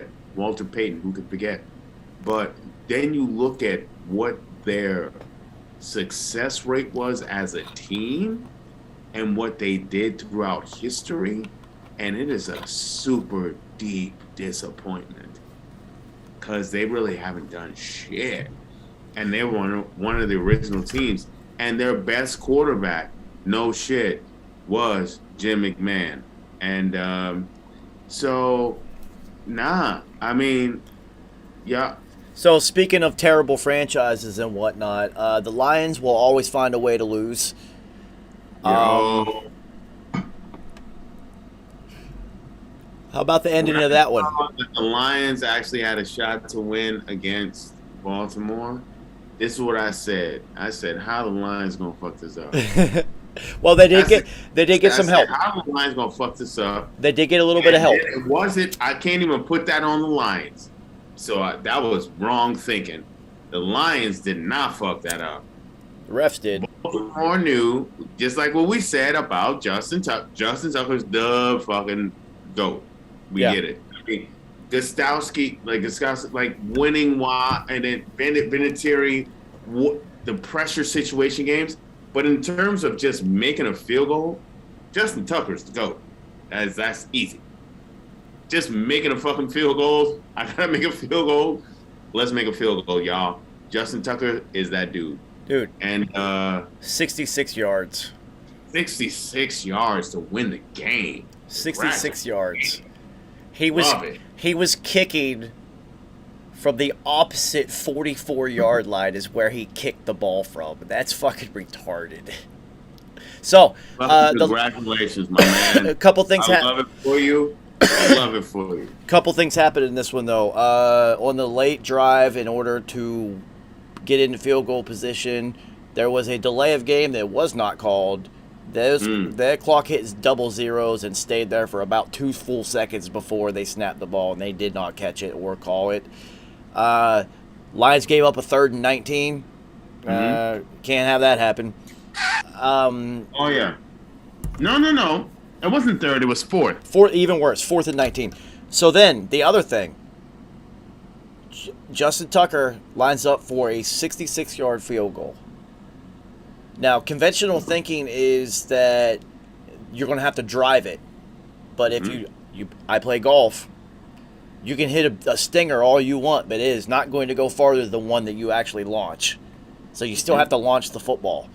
So as Pat McAfee was explaining this morning. So to think that you're going to be able to go up through the middle on a 66-yard field goal, especially on Justin Tucker, who doesn't drive the ball anyway, is stupid. It's never going to happen. You're going to have to, You're going to have to get some torque on that thing. What they'd have to do, and they didn't, is they didn't rush the edges because I know they didn't want to get a roughing the kicker. I know they were like 66 yards, he'll never make it. But so what Justin Tucker did, and I saw this as it was happening, and I was just like, I've never seen anyone do this before. He got back. He took different steps. Got back to his normal position, took 2 huge steps backwards, and then when they snapped the ball, he took a kickoff. He hopped in the air. Yeah. And then took a kickoff kick. Yeah.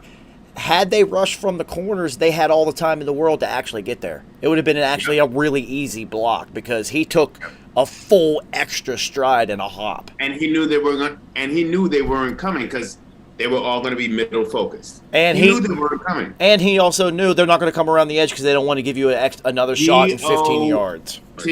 Go. Incredible. Hilarious that it went in. The Lions will always find a way to lose football games. They are cursed. Give Calvin Johnson his $1.6 million and lift the curse, you idiots. It's only $1.6 million. Just give him his fucking money.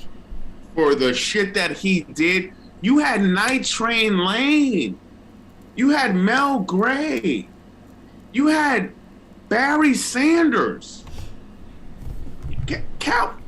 Megatron. Yo, Kerry. You had all of these all-time players. Kerry, the people who were basically involved in that whole decision-making process are either dead or gone. So just give them. It's $1.6 million. The city of Detroit, somebody will just give that to you to make for the team to win. You had all-time players. You had Alex Karras. He was Webster's dad on Webster, but I mean, if you want to really see Alex Karras, see him in Blazing Saddles. He knocks a horse out. His name is Mongo. Mongo. It's amazing. Speaking of Mongo, this is easy one to predict. Titans over the Colts. Did you see? Oh yeah, Mongo got real busy on this one. Did you see two sprains out there? He basically had cast on his legs. First and foremost, Gary, they look like cast. They were so thick, it looked like a cast. Okay. I think here's where the problem. Here is where the problem is. Guys who put themselves in situations to get fucked up, and then they want to come back and show their team that they're tough. We know you're tough, Carson Wentz. We get it. Versus guys who they're just gamers and they don't get fucked up, but they got fucked up, and then they really show that they're gamers. Carson Wentz, Philly Rivers. Carson Wentz, we get it. You played 8-on-8, 9-on-9. You from North Dakota. We don't have a lot of expectations from you from North Dakota. You 6'5" though, whatever, and you got an arm, but you still played at North Dakota State. All right, we get it. You made it to the league, and guess what? You showed your ass. You got hurt. Now it is your job to figure out how you need to play in this league now. You have the height. You have the arm strength. Do you know how to accept coaching? Yo, Kerry, let me ask you something. So, you remember Vince Young was able to point back to one single play where he said, I got hurt chasing this interception down, and I was never able to throw again. Carson Wentz, remember when he was playing at an MVP level, and then he basically had his skull fractured. He got hit so hard. He's never played the same ever since then. Ever since that concussion, he's never been the same. And this is my point. This is my whole point. Because we've seen other guys come back and figure it out. I'm not the same I'm not the same player, but I am going to figure out how to play the game now. Now I'll figure out what I could do now to make my game the best it can be so that we can fucking win. All right, so how about this for the Colts and Jim Irsay? Not only did Tom Brady want to go to the Colts because of their roster and their defense, right? Matthew Stafford also wanted to go to the Colts, and they went with 2 sprains. They're 0-3 right now, and it's not looking good. They're not looking good at all. They are putting Marlon Mack on the trading block because he's like, I'd never get on the field, get me out of here. So that's a competent NFL running back who is now available. Marlon Mack, let me tell you something. Marlon Mack can go. You just gotta see the thing with this is what's so tough about the league. Indianapolis went 3 deep at running back. So you had the kid from Wisconsin, Jonathan Taylor, Jonathan Taylor Thomas, Marlon Mack, and Nakeem Hines. Yeah, Nakeem. Yeah. So when you're 3 deep, we're talking about Especially Marlon Mack's not a third down back. He's not like a third down specialist. So Right. how's he going to get on the field? Like the athleticism and the capabilities. Of Yo, the- Kerry, it's like he's in college again. Yeah, it's insane. So when you go 3 deep, you're not gonna get all of the opportunities you desire. You're just waiting for an injury. Humble. If you miss one read, It's done for you. you can lose 5-6 carries easily. You could lose 10 carries, and if you're only getting 12 carries a game, that means you're down to 2 carries. You've lost 10 carries because you've made one mistake because you're 3 deep at the position. You got to think about never ever making a mistake, which is just is not real life. Yo, I could see the 49ers reaching out. I was gonna say that. I mean, they're just 18 deep at every fucking position. I could also see the Ravens reaching out. Yeah, and I could also see the Chargers because I don't know what they have behind Austin Eckler. Also, I could see the fucking Rams reaching out because I'm sorry, Sony Michel is not It's not working out. he's gonna be my guy who I lean on. I'm sorry. All right, so yeah, it's going to be a long season for the Colts. Another trending this week, Ryan Tannehill, 3 touchdowns, 197 yards. I told you, it's a thing that's happening in the NFL this season. This is what I'm saying. He's got Julio- We're having under 200-yard passing games, but we're having 3 to 5 touchdowns. Well, Kerry, you got to look at it. It's weird because you have Julio and you have A.J. Brown. And you have defenses that are stacking up in the box because they have this guy behind you. So you've got A.J. Brown at least at his peak in one-on-ones. And they're not pushing the ball down the field right now. I don't know if later in the season they're going to, but usually the weather's kind of warm right now. You kind of want to push it down the field before it starts to get cold and whatnot. So when you're seeing these guys with the higher touchdown games, it's the short, it's the 2-3 yard, 4 yard. It's like the touchdown new pass. the new running game. Yeah. Like someone has gotten you. There was a long gain, maybe down to the 4, 5, the 3, even the 2.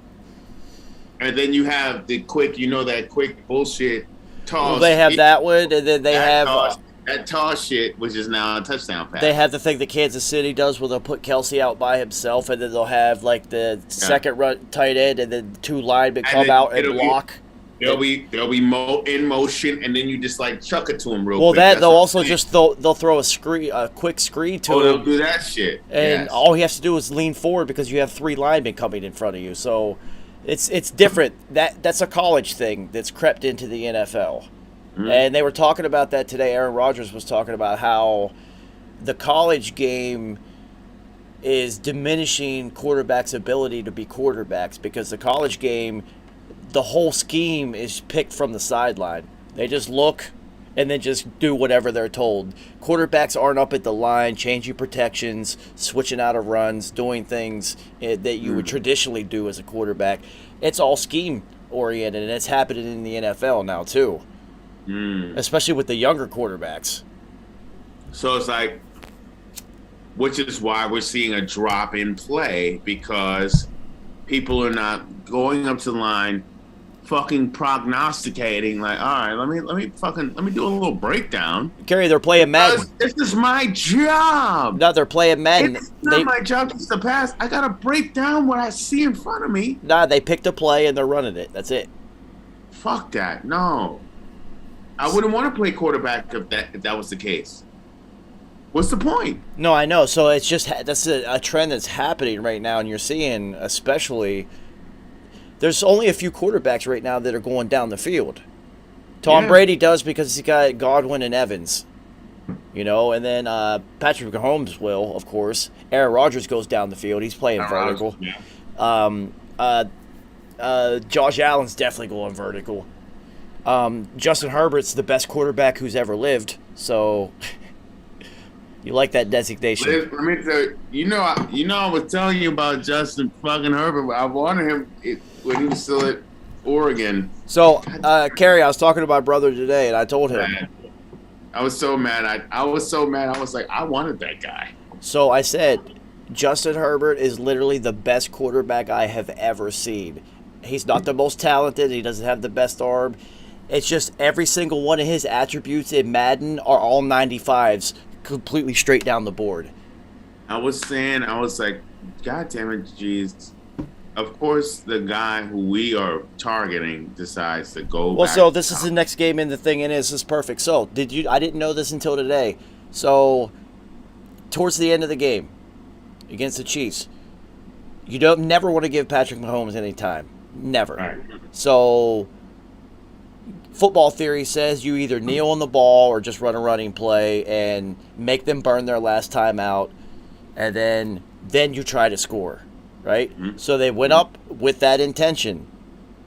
Justin Herbert, knowing that the defense thinks that's exactly what they're about to do, because that's what football dictates that you should do, the analytics of it, looks over and sees Mike Williams one-on-one with a dude that he's been chewing up all fucking day, and changes to a pass play and just wins the game. Says, fuck it.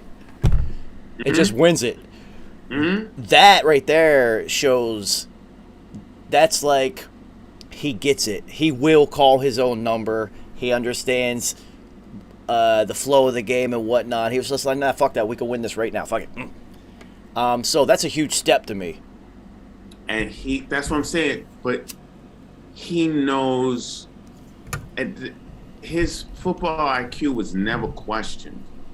He learns playbooks out the ass. His athleticism never questioned. He ran for 3 fucking touchdowns in the bowl game when he returned back to college and did the shit for Oregon. The only thing that was questioned is if football was his thing, because God forbid someone just goes into medicine and was like, yeah, maybe one day I want to be a doctor, just like Robert Smith did when he was at Minnesota. No, it's Ohio State. It's Ohio State. Robert Smith's an Ohio State guy. No, I'm saying Minnesota Vikings is where he played before he said, I'm done. I'm going to go be a doctor now. I'm done. I played enough football. Yeah, so he told Ohio State, I'm just going to, focus on my med school shit. That's the thing that destroys me. So let me ask you something. Do you think that Justin Herbert's experience last year with terrible late game management by their coaching staff and him being a rookie and just kind of doing what he's told to do gave him the, nah, we ain't doing this shit again. Fuck this shit. We about to win this, which I think is incredible. I think the thing of it is that it can be both. It can be he had a feeling to want to do something different, but also wanting to abide by his coaches, especially a rookie, whatever. But also having a feeling like, I know I can get this done if. And I heard, especially as the season went on, I heard that more out of him. Like, nah, if they just give me the opportunity, I can do this. And so, yeah, I think the change of coaching, but he was always this person. He was always this player. How excited do you think that the Chargers are after that? Like that moment of taking over, like literally taking over, even mental leadership wise. Like, now we're about to go win this. I'm calling my own number. We got this. Let me tell you something about They got to be so hyped. They got to be so excited. Trust me. Check this out about the Chargers. The Chargers fan base stays lit. Do you know why? The Chargers fan base, look at who in the fuck has played with them. Like, we don't have to reach back that far to grab all-time Hall of Famers. Junior Seau, easy. Tomlinson. LaDainian Tomlinson, easy. Lorenzo Neal, easy. Antonio Gates, easy. You know what I'm saying? Phillip Rivers, possibly. Philly Rivers, possibly. But even just big players who just make big splashes. Vincent Jackson made a big splash for them. Yeah, huge. For several years. Also, oh my God, Ronnie Harrison. Come on. Like, there's like just guys upon guys upon guys. You got like the Chargers fan base has experienced great football players for decades. Even if you had like, I didn't make it all the way to this playoff round, you've experienced fucking all-time Hall of Fame players for decades. The Chargers were like the Utah Jazz of the NFL. They just so like that fan base is spoiled. Well, that and they had Mike. They went through the Mike era. They had the Tom Brady Patriots era. You just weren't going to the Super Bowl on that side of of NFL football. But you also had like think about like a fucking trio. You lose Drew Brees, you had Philly Rivers right there. And let's be honest, if y'all had kept Drew Brees with LaDainian and Antonio Gates, who doesn't? What Charger fan doesn't think that with Drew Brees you win at least 2 Super Bowls? They're still not beating the Patriots. All I'm saying is you win at least 2 Super Bowls. Still not beating Tom Brady and the Patriots. And LaDainian versus Philly. I will give you that fucking rock in the fourth quarter Rivers. Still not beating the Patriots, and whenever they might beat them, they still have to get through Peyton Manning and those Colts teams too. It's not going to happen. I get it, and I get you, my homie. So anyway, let's get back to this game. I get you. You want to get out of this combo quick. So, I'm on to something. So I did say this last week. I think teams have figured out how to beat the Chiefs. Like offensively, I think they've kind of figured out how you can match up with them. And if the ball bounces your way a couple times and not theirs, you're going to end up beating them right now. And that's double and triple team the Cheetah. Physically beat up. Kelsey's going to get 100 yards and a touchdown. It's fine. They don't really have a real running game. Josh Gordon, back into the NFL, is now a Kansas City Chief. How many weeks is he going to last this year? Well, you can smoke weed legally now, so he'll probably make it the whole year. Well, does that really help, though? I mean, this guy's... I get you went where to go on offense. And for me... Well, their defense is terrible. Well, and that's where, I always go. Look, you can do all these things to the Chiefs offensively. I don't give a fuck how long you double cover Cheetah. If double covering him is your plan, Cheetah's speed will defeat you at some point in the first quarter, the second quarter, third quarter, or the fourth quarter. Well, what do I always say? I'm not worried about that. It's Kelsey will eventually, whatever you try to plot against Kelsey, he will defeat you at some point in time at a critical juncture. And Pat Mahomes is that good at getting dropped. It's the defense that is the ultimate letdown always with Kansas City Chiefs. Well, what do I always say? Statistically, they only score 29 in their losses, so you got to get 30 on them. And what did the Chargers get? 30. Absolutely. And who's that on? The motherfucking defense. Of course it is. So they're kind of built like the Colts used to be, except they don't have Dwight Freeney and Robert Mathis. But someone who can make a play. Someone who I can end at the end of it. Think about it. How many plays did Freeney and Mathis make at the end of games to save games? Save them? The Chiefs absolutely I don't even know who any of their linebackers are. They're literally just hoping the Honey Badger saves them.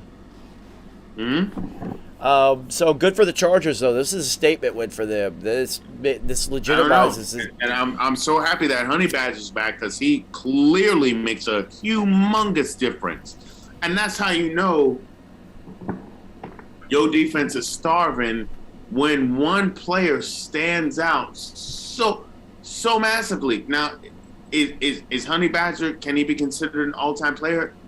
Yeah, he got to go a little bit further. He got injured a lot. But, yes, his instincts and what he brings to the table, yes. Yes. But they're so lacking on the 2 other thirds of the levels of defense. All right, so he's gonna really shine because they're not doing shit on those other two levels. I couldn't wait to talk about this game. So you want to talk about lacking? Let's talk about some lacking. Y'all got beat by one of the worst teams in football. I don't know how in the world you lose to the Falcons. Here's where I take a quick break, America. Thank you. I'll be right back. No, I'm gonna come right back. But thank you. No, that was the perfect. Thank you, segue. Thank you, Joe. Kerry's got to go get a stiff drink. He's got to go get something probably with no ice to get through this one. So the question at hand is, which team in New York is worse?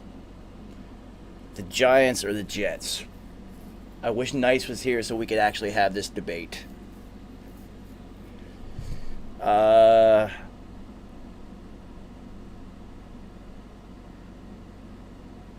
Oh, man, I gotta say the Giants are worse. Because the Jets, it's like a new coach, new quarterback, all new players. It's kind of like you have hope. You want to give them like 2 or 3 years. This is Danny Dum-Dum's 3rd year, I believe.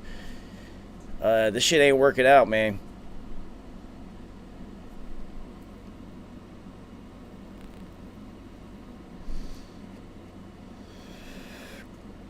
Yeah, but the Jets are like...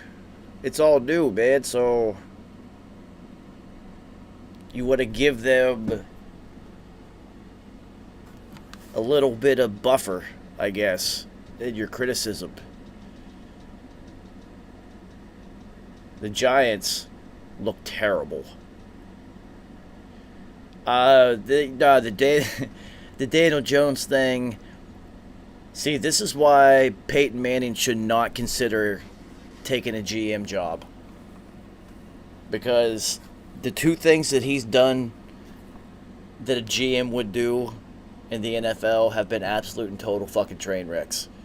He recommended that the Jets hire Adam Gase. You see how that worked out for everybody involved. And he's also heavily involved with Daniel Jones being drafted by the Giants and their Manning history. So, did you hear what I just said? I just jumped back in. Yeah. Peyton Manning's I heard about the bullshit about motherfuckers. We got Peyton Manning's a terrible GM. People are on the hook for thinking that Triple D, Danny Dum-Dum, was our guy. We had it so focused and right. Okay, so before I eviscerate this person they call a human named Dave Gettleman, Justin Herbert was on his radar. He wanted Justin Herbert. Justin Herbert decided to stay in one more year. So, instead, Dave Gettleman, sticking by what he wanted, by who he wanted, he reached. And I don't know if it was just because he listened to Cutcliffe and the Mannings, and if there was pressure there, he didn't have to leap to get Danny Dum-Dum because Eli was still in the building. Eli was still there. And if you felt like our season would have gone exactly the way that it ended up going anyway, and we would have been in position to still get Justin Herbert, why didn't you just chill out? You feel better? You got that off your chest? I'm just saying, like... No, I'm with you 100%, dude. None of it made any sense. You know, I've said it from the beginning. This was NFL nepotism at its worst. Peyton Manning made a phone call. David Cutcliffe got involved. Eli Manning got involved. And then, I'm telling you, Peyton Manning, so this is why he doesn't want to be a GM. He's terrible at it. He got Adam Gase hired by the Jets, dumpster fire. He got Danny Dum Dum drafted by the Giants, terrible.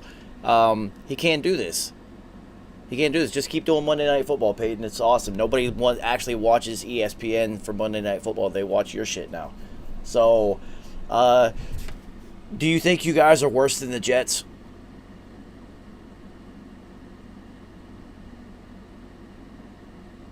It's bad football going on in New York right now. Rock with me right now. I believe. Okay, so I believe in both coaches. I believe in Joseph Judge, and I believe in Robert Saleh. Now, when we head into the GM's side of things,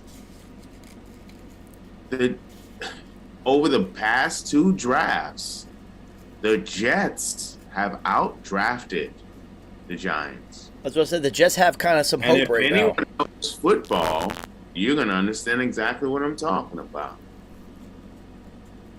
Especially for need based on each team, you're going to know what I mean by this. The Jets have outdrafted the G's the last 2 seasons. Yeah, it's going to be a long year for you guys. Easily. So, what are you guys going to do? I know that you can't stick with Danny Dum Dum. I'm not talking this season. This season it's gonna fail with him. So next season is to draft another one. Well, like I've been teasing for quite a while. Sam Howell out of University of North Carolina, been a quarterback. Got to look at. I mean, here's okay. So, for a lot, how many franchises are we? 32? Yep. Okay. So for 32 franchises, look at how many franchises have won Super Bowl. Then I want you to take it from 1 Super Bowl to 3 Super Bowls. Don't even do 2. That's a waste of time. Then from 3 Super Bowls, take it from 3 Super Bowls to 5 Super Bowls. Was there 3 or 4, right? Right. Then from 5 Super Bowls, like 3 to 5, now we got to talk 6. You can take it 6 to 10. That's fine. You're going to be hard pressed. What I want you to do from 0 to 1, from the 1 to 3, and then to the 4 to above, that should get real small. So what, the Patriots have 6, the Steelers have 6, the Cowboys have 5? Yeah. The 49ers have 5, I think. Keep going. And then the Packers have what, 4? 2? Do they? The first 2, and then Brett Favre with 1, and then Aaron Rodgers 1. That'd be 4. Uh-huh. Well, Broncos they have 3. Peyton Manning got 1. John Elway got 2. Wow. You sitting right here with me, and you're gonna skip over? No, I don't. I don't know. Another team who has 4. I didn't know if you guys had 4 or 5. That's why I didn't. I thought it was 5 actually. Yeah, we got 4. Is it 4? Yeah, we probably should. We should have 5, but we got 4. Yeah, I thought it was 5. We got the 2 against Brady. We have one. We have the one in 1990 against the Bills when the Bills were trying to go for their first chip, and then we have the one against John Elway with Jeff Hostetler, right? Nah, Jeff Hostetler was with the Bills. John Elway was the one where Phil Simms. It was 20 for 25. Yeah, I thought it was something like 20 for 22 or something retarded. Or Yes. like 20 for 22. Yeah. Yeah, exactly. I actually thought you had 5. So yeah, you guys got 4. And then that's got to be it. Miami has 2. That's what I'm saying. So when you lock into the teams who have multiple chips, you got to look at teams who y'all hate. Y'all hate. Obviously, Patriots. Hate. Steelers, obviously. All the teams Because that are it's- successful. Dallas. That's what I was like. Dallas, New York Giants, the G's. Because we in this bitch. You hate us. Yeah. Maybe some depth between the times when we won it, but we in there. And so How many how many would you consider Baltimore to have? They've got 2 as Baltimore, right? that's all they have. Let me tell you something. They didn't have any as the Colts before they moved, or the Oh, no, Browns. Okay, so you're doing Baltimore Colts, Browns, You're doing Indianapolis. You're doing a lot. You're doing a mixing action. I'm just trying to piece together anybody that's got multiples. So Baltimore Colts, Indianapolis Colts, leave them together. Cleveland Browns, Baltimore Browns, leave them together.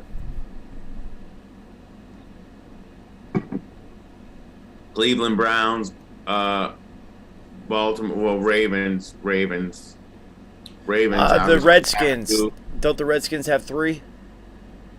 Or the Red Wolves, excuse me. The Red Wolves.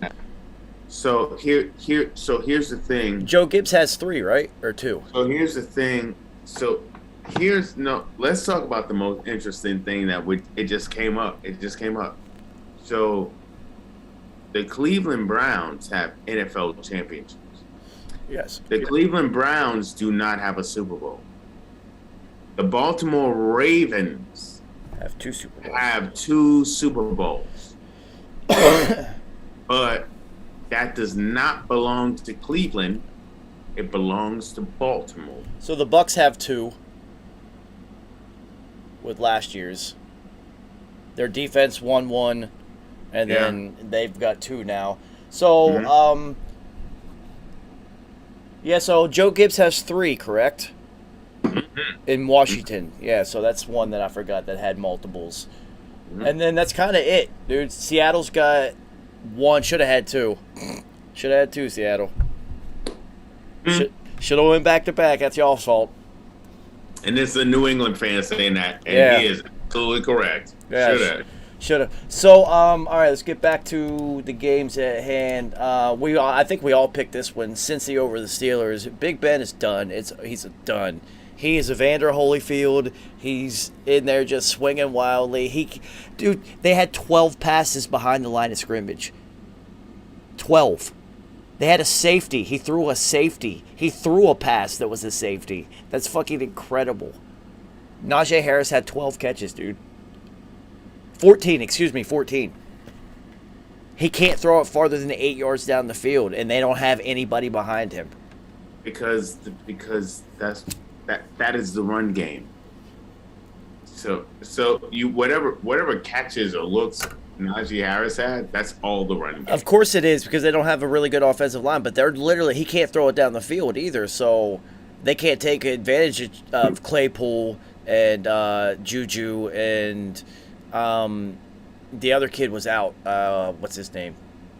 Well, it's Deontay Johnson. Deontay Johnson was out for this game, but they're still James Washington's vertical threat. They're not pushing it down the field again, even though Fremy. That's the tight end. So knowing that Big Ben's arm is not at full strength and it's a long season, dude, he had 58 passing attempts. That's how you lose. Joey Boy Band and his homeboy Jamar Chase are an instant connection. Jamar Chase is going to have like 15 touchdowns.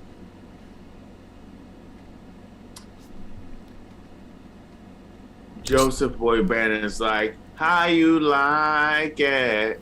So, Yeah. Kerry, this is what everybody forgets, and we talked about this. So, as good as Justin Jefferson was in the NFL the second he got into the league, what everyone forgets is that when they were in college together, Jamar Chase was actually better. Mm-hmm. And then he also sat out a year. So people forgot what he actually is. I didn't. LSU's my B squad. I remember what he was doing. I was just like, yo, Justin Jefferson, if he's doing this, wait till this kid gets in the NFL. Mm-hmm. So he's doing exactly what I thought he was going to do. And he's going to continue because he's got his best friend throwing it to him. Mm-hmm. So, like, they're just going to keep building. T. Higgins didn't even play. Get him back into the rotation. And Joe Mixon looking good. All of a sudden, if they actually get an offensive line, the Bengals have a really potent offense. Mm-hmm. And now Pittsburgh's the worst team in the division. When have we ever said that? When have you said that in your entire lifetime?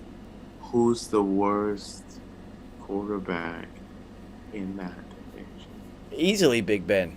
Easily. Easily.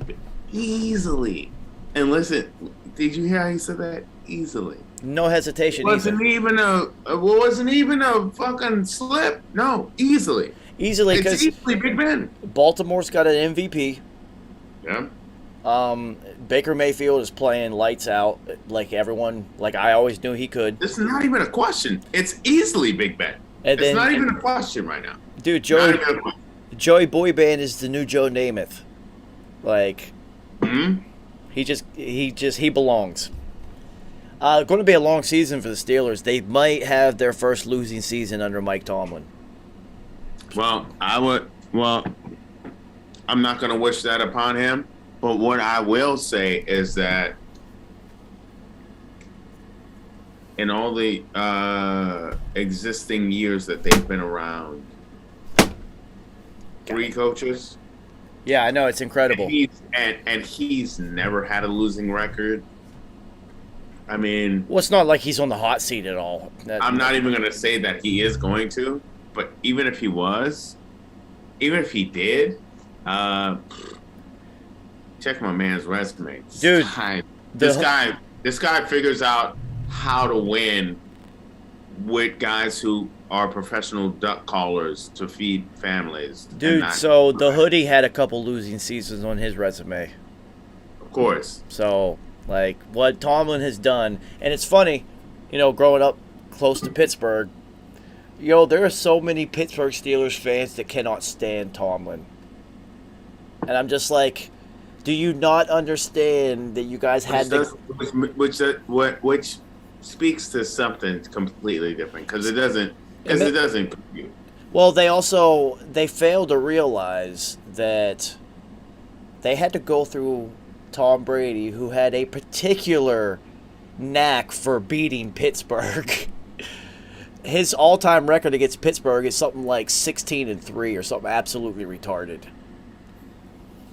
My guy is Patrick Ewing. You know what I mean? I actually look at Who did he Pittsburgh. have to go through? Michael effing Jordan. Dude, I look at Pittsburgh more like the Rockets with Akeem, because they snuck in two titles in there during the dominant run.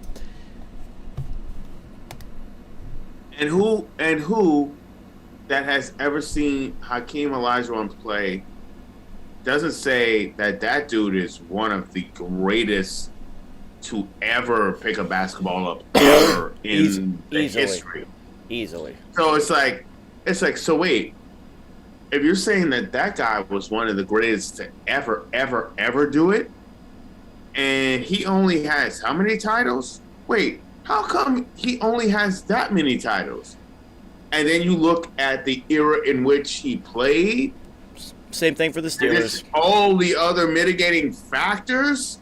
Then you start to understand, oh shit, this guy was even greater than I even thought. Well, Big Ben also had Peyton Manning, too. Yeah. Not only Peyton Manning in Indy, Peyton Manning in Denver. So that AFC, it's Brady Come and on, Manning. man. Like, let's think about this. For Let's think about it. So, and you have to think, it was Brady, Manning, and Roethlisberger for nearly 2 decades So representing Rodgers is in the mix. He's there. So, You know what I mean? It's like, let's think about it. Let's think about all the quarterbacks that were in the mix that were like so dope that were winning our fucking fantasy football championships, but we're not winning it for our teams, but we're still fucking dope because they had to go against these other guys who were just not gonna lose. Yo, so AJ Green, another 100-yard game, looking good out there in Arizona. I love it. They played the Jags, to be expected. Whatever, the Jags suck. We don't even need to talk about that game. Everybody knew that was happening.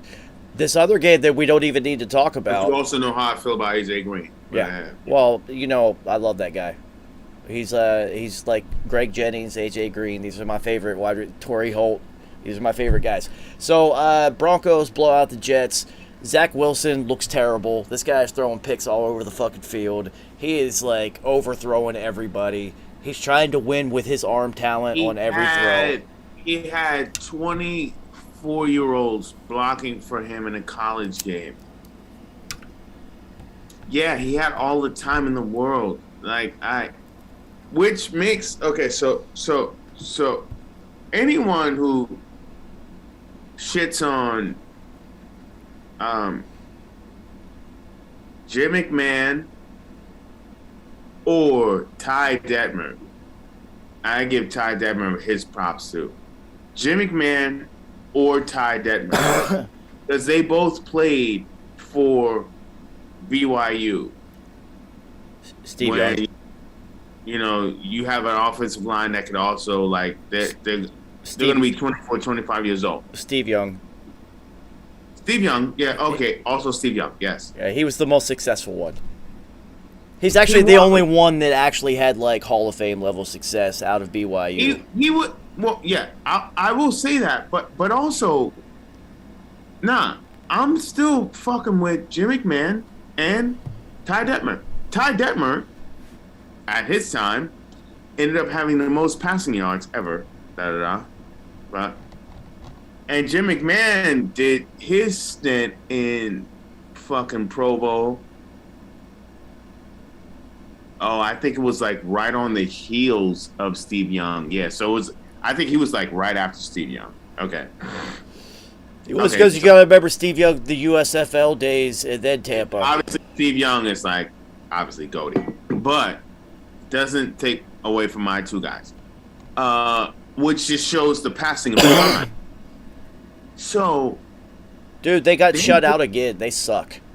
They did all that shit in a time when, holy shit, guys. Dude, these guys suck. Yeah. The Jets are terrible. I do like the direction where they're heading, though, like philosophy-wise and things like that. It's just Zach Morris has to understand, like all big rocket arm quarterbacks do, you cannot throw yourself in. You just can't. You're not going to be able to make every single throw in the NFL. These are all professionals who make. So you've gotten like super duper time. Okay, look at what was that guy's name? Brennan. He was a quarterback. He was in the June Jones system. Colt Brennan in Hawaii. Colt Brennan. And they also the same thing happened with Timmy Chag. He also broke records in that system. Well, so you get 1 billion yards in the Hawaii system. How long is? However, you gotta actually know how to work the system, and for Ty Detmer and fucking Jim McMahon, they knew how to work the system. And this is the second time we talked about Jim McMahon tonight. Well, you know what? He was the greatest Chicago Bears quarterback of all time. Here we go. Anyway, so yeah, Cardinals, whatever. Jags suck. Jets suck. Broncos undefeated, but they played the worst 3 teams in football. We will see where they go from here. Dolphins and Raiders. Smoked Brisket doesn't lose football games, and he almost pulled one out. We love Jacoby Brisket on this show. Always have. This guy he just gets it. He knows how to play quarterback and not lose football games. So Derek Carr looking good, MVP caliber level play through the first 3 games, huge numbers. They're having fun. That's always a good thing. So it's going to be nearly impossible to play. We said this. Playing in Vegas, they're going to have the best home field advantage in football because it's going to be hard not to go to a casino when you get out there. Not all the players are going to, but there's going to be some of the young guys. You're in Vegas. A lot of things are legal there. And actually, unfortunately, this is going to be more true than it is false because it already happened with the hockey team. The first year in the league, they had the best home ice record in the league because, dude, you're going to Vegas. Like, it only takes one player to go down there and end up, catching a heater and being there till like 4 a.m. and being like, oh shit, I gotta play at like noon. Fuck.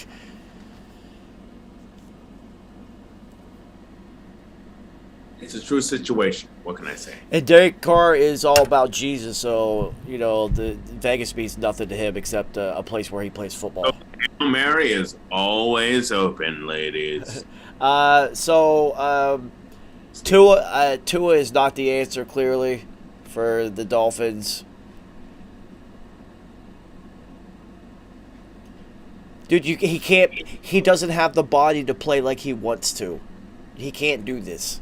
He can't stand there and absorb hits and things like that and just try to win with his arm talent. You're not big enough to absorb hits. The problem is that Tua had Jalen Hurts in front of him. A SEC quarterback. Now, when we look at an SEC quarterback, the definition could, because of Alabama's success with throwing quarterbacks over the years, it has changed.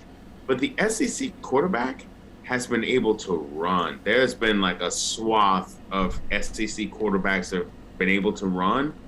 And Tua never fit that. And some of the best SEC quarterbacks of all time have all what? Run. We can name them off. You know what I mean? And Tua doesn't fit that. And I think he's trying to be tougher than he is. And that's what's throwing him off. Tua needs to call Drew Brees and I would say this. Doug Flutie. If Tua would look at tape of Jeff Blake, if Tua was trying to be Jeff Blake instead of an SEC quarterback, Tua would have a successful career. Tua, be Jeff Blake. If you hear this at some point in time, be Jeff Blake. Yeah, stop trying to be Big Ben. It's not going to work out for you. SEC quarterback, that. So the Rams are going to win the Super Bowl. Well, you already know how I feel about the Rams. Well, I said it last week after watching them play and seeing how much fun they were having and how they had that. They're the team this year that has that. Like, they have it. The whole team has it. And Matthew Stafford will play with a severed spine. He doesn't, you don't have to worry about him getting hurt. So, dude, they're going to win a Super Bowl. Like, I can already see it. The whole team has it. And it will validate Matthew Stafford to the non-football fanatic world, which is awesome. Because he deserves it. Because everybody's just like, wow, this guy's really fucking good. Yeah, really? You didn't know? Like, he's been doing this for a decade. He's incredible. His arm talent is top 5 in the NFL easily. Their defense is like, they got the 2 best defenders in football right now on their team. Dude, they're going to win a Super Bowl. Like, if you have the best defensive lineman in the game, and then you have the best secondary person in the game, all you're missing is the absolute best linebacker in the game. So, if we were going to name the best linebacker in the game that could pair up with the best secondary player and Fred Warner. I was gonna say Fred fucking Warner. Fred Warner. Fred Warner. Or Devin White. But I think Fred Warner fits those two. But no, Devin White is incredible. Devin White is like... Incredible. But I'm just saying you can't go wrong with either Fred Warner Fred or Warner Devin. was my first pick. Fred Warner, instantly. Like, Fred Warner, my first pick. Imagine you have Aaron Donald, Fred Warner. well, they don't even need that because they have Matthew Stafford now. So now they finally have a quarterback that's actually like for real. And he's like for real, for real. This is like Hall of Fame level talent. Now he can get himself into the Hall of Fame. Having successful seasons and winning a chip and shit like that, it's going to get him into the Hall of Fame. He's always had Hall of Fame talent, but you can't get into the Hall of Fame as a quarterback. He has playoff wins. Well, yeah, well, you can't unless you are successful when it counts, and that's never happened in Detroit. It will never happen. Yes, Jalen Ramsey and his Aaron Donald. Dude, he has Deshaun Jackson as like his fifth wide receiver who's still running a 4. Deshaun Jackson is the new Ted Ginn Jr. He's always going to run a 4-3. It doesn't matter how old he is. Right, and this is so okay. I don't know how many of y'all just joined us for now. This was actually a segment I wanted to bring up. How many NFL players are stealing money? I'm talking about only the fast ones.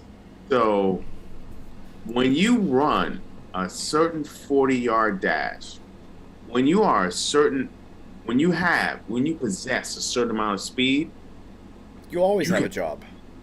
you can steal money from the NFL easily. And these have been the top players to snag money from the NFL, which, no shade, absolutely no shade, congratulates to all y'all. But these are the top players who have yanked money from the NFL over the years for their years played. Ted again, absolutely one of them. Thank you, brother. He was absolutely coming out of Ohio State. He was at Ohio State with who? You know who the quarterback of who Ohio State was at that time? No, I hate Ohio State. It was an Ohio State quarterback who ended up getting drafted by the Baltimore Ravens. But anyway, I'll take that away. Anyway, so it's Ted Ginn Jr. Ted Ginn Jr. How many times has he been hurt during his career and has gotten contract after contract? well, I mean, so you can't teach height in the NBA, and you cannot teach blow the top off the defense speed. You cannot teach that. You're just born with because they also are able to run at that level, that speed. Their whole Darryl Green, 40 years old, running a 4.2. Deshaun Jackson still running a 4.3. Ted Ginn probably still runs a 4.3. These players will always be fast. Always. And So he just retired. yeah, so Captain Kirk, do the Vikings getting a win say more about them or more about the Seahawks might not be legit? They're playing a tough division too, so it's going to be a rough year for them. It's hard to say if it's more about the Seahawks being legit versus the tough schedule that they play. Because the NFC West is rough. There's no easy wins in the NFC West. None.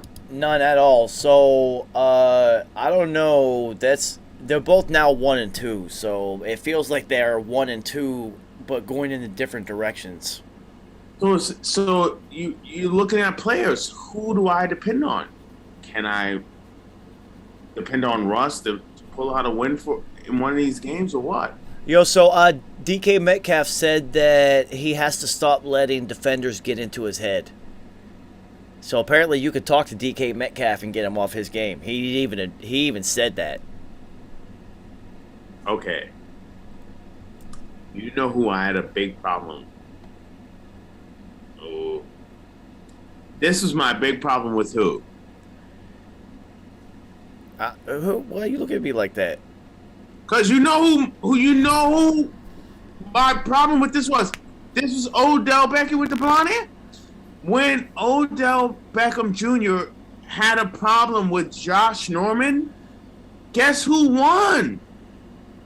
Josh Norman. Josh Norman won on social media, and because Josh Norman won on social media, Josh Norman won on the field. Yeah, so Kerry, let me ask you something though. Allow players to get into your head outside of the field space, social media, whatever. They've already won. Yep. They've already won. Yeah, so but this is different, all right? So what I don't understand is DK Metcalf can beat up everybody who's going to have to defend him one-on-one. So, like, just Debo them. Now, what I think is interesting... If someone has won, you're done.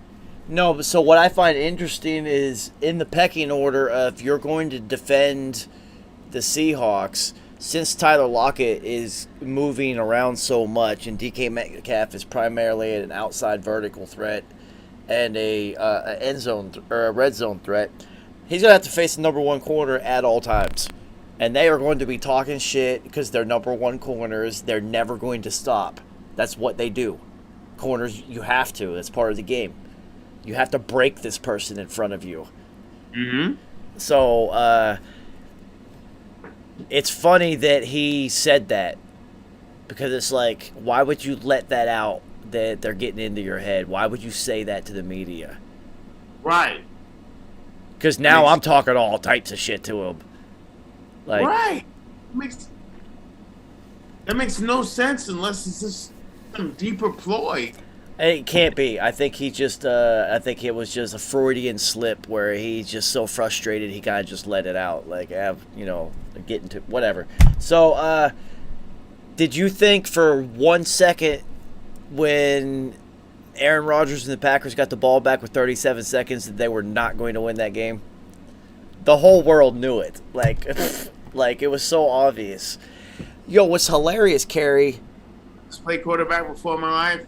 In person, yes. The most accurate quarterback I've ever seen live and in color ever. So here's the funny thing, though. Point blank, period. Devontae Adams for both big completions to get him into field goal range. How does, San Francisco really? You don't think he's not going to go to that guy? The receiver. The number one receiver. You don't think he's going to go to him at all? He's not going to figure out a way to throw the rock to his favorite and then also the number one receiver in the goddamn league. Okay. Yeah, it was 49ers kind of blew that one at the end. Eagles and Cowboys, this was to be expected. The Eagles kind of sucked. The Cowboys roster is loaded. So, yeah, fuck all those games. Now, let's look forward and do some prognostications, because this is always fun to do it on the fly, because we've been terrible at this year. Jacksonville at Cincinnati. This is an easy one. Cincinnati is rolling. Joey Boy Band. Yeah, Joey, yeah, my man, Joey Boy Band. Joey Boy Band. Trevor Lawrence, you just look like you should be in a boy band. You are not the leader of the boy band. That's Joey Burrow. That one's an easy one. Washington at Atlanta. These are two teams that aren't very good, and I hate this game. I hate this game because I hate Atlanta, so I'm going to pick Washington and watch Atlanta win again. I hate this game. I hate the NFL for even having this one on the schedule. Washington would win, but we know what's going to happen. We know what's going to happen. And if I dare pick Atlanta, they'll get blown out. Kyle Pitts, would you do something, please? Houston at Buffalo. Buffalo seems to have caught their stride. Houston has someone. They have someone not named Tyrod Taylor starting. This is an easy one. Detroit at Chicago.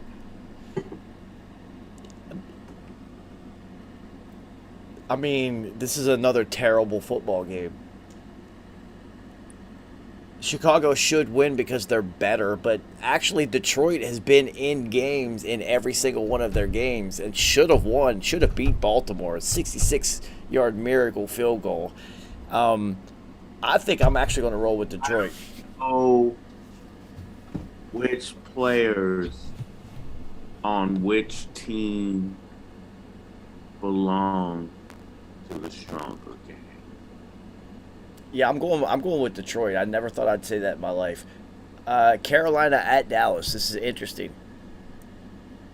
Because Sam Darnold in Carolina has to play a real team now. Like, this is a real... Dallas is a real roster, so Carolina is like a real test for them.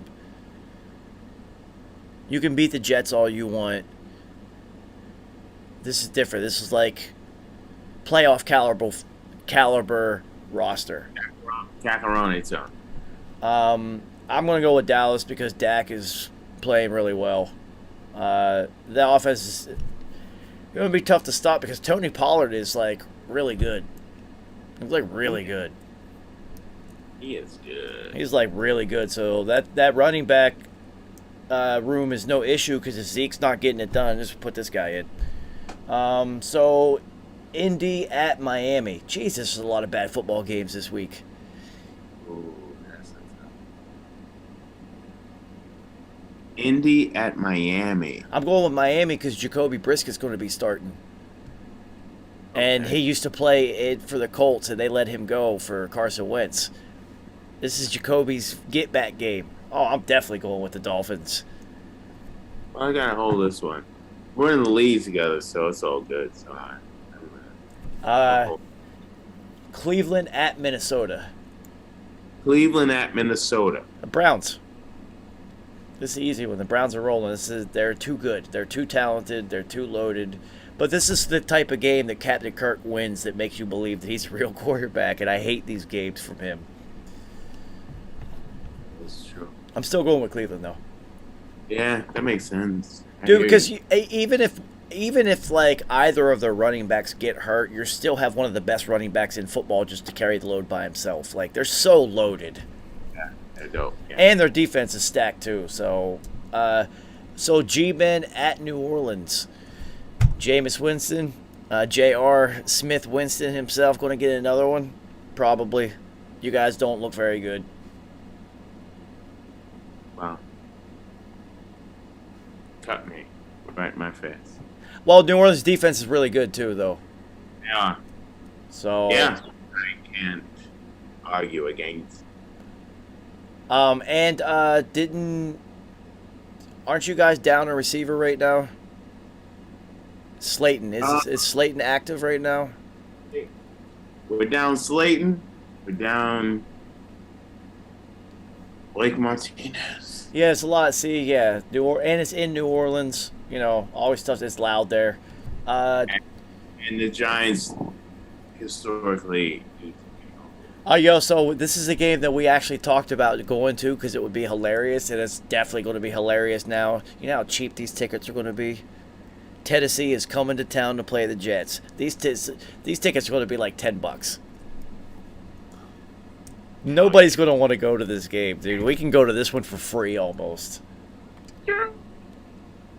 Hilarious. I mean, clearly Derrick Henry is going to have like, this is a 200-yard game scenario for him because they're going to get up early, and then they're just going to run the ball to end the game. This is a 200-yard game. Yeah, this is an easy one. Derrick Henry is on my fantasy team. Yeah. Yo, I lost this week. So Roger Harper got me into the fantasy league, so I actually have a team. He forced me into it. He forced me. Yeah, he did the whole thing and then told me about it, and then it's just like he told me he got me Justin Herbert as my QB, and I'm just like, oh, I can't do that. That's my guy. And then I got Derrick Henry too. So guess who's going to be active this week? The Jets. Are you kidding me? I can't believe I lost though. I put up 158 points and still lost. It's a dirty season, my friend. Dude had the Raiders kicker and got 2 field goals in overtime to beat me. This is why I hate fantasy football, dude. Are you serious? Say something. If I hadn't cut Sam Akers, I would have been in a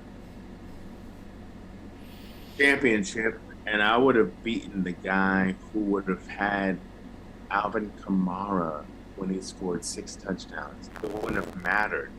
Alvin Kamara scored 6 touchdowns on the dude who won the chip, but my team would have beat him because of all of the cats that I would have had. So In the chip. another easy win, Kansas City at Philly. Kansas City looks, they got to get right after 2 in a row. Mm-hmm. They're going to get right. They're probably going to put up 50. They're going to try to prove a point. Game of the week. Football-wise, game of the week. Arizona at Los Angeles. Mm. It's going to be a good one. It's going to be a good one. Say something. I'm going to go with the Rams, though. I honestly don't feel like... Chandler Jones doing what he's doing. It's so fun to watch. Because when you come out of the gate with 5-6 sacks on the season, you're going for the record. Yo, so you know what's going to be fun to watch in this one? Jalen Ramsey and DeAndre Hopkins. That's what I'm going to be watching. That was going to be good. It's going to be a good football game. I'm going to go with the Rams, though. Seattle at San Francisco. I'm going to go with San Francisco just because I don't trust Seattle to actually be good at all. And Jimmy G doesn't turn the ball over. It doesn't. He doesn't overwhelm you with numbers either, but he's not going to turn the ball over. And their coaching staff and front office is so well run. So let's go with the Niners.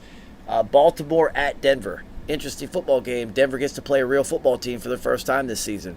Preseason's over for them. I have to go with Baltimore because Baltimore has more. They have they're more clued into what their identity is. Definitely are, but it's also it's in Denver, which is always a small factor because of the elevation thing. It's always factors in, but I'm still going to go with Baltimore because Denver literally has played JV teams for the first 3 weeks.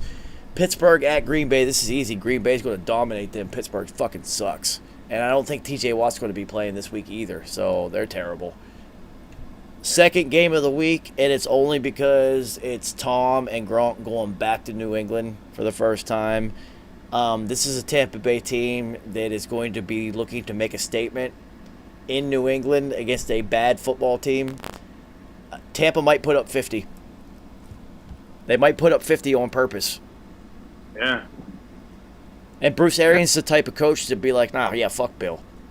Let's blow them out. I agree.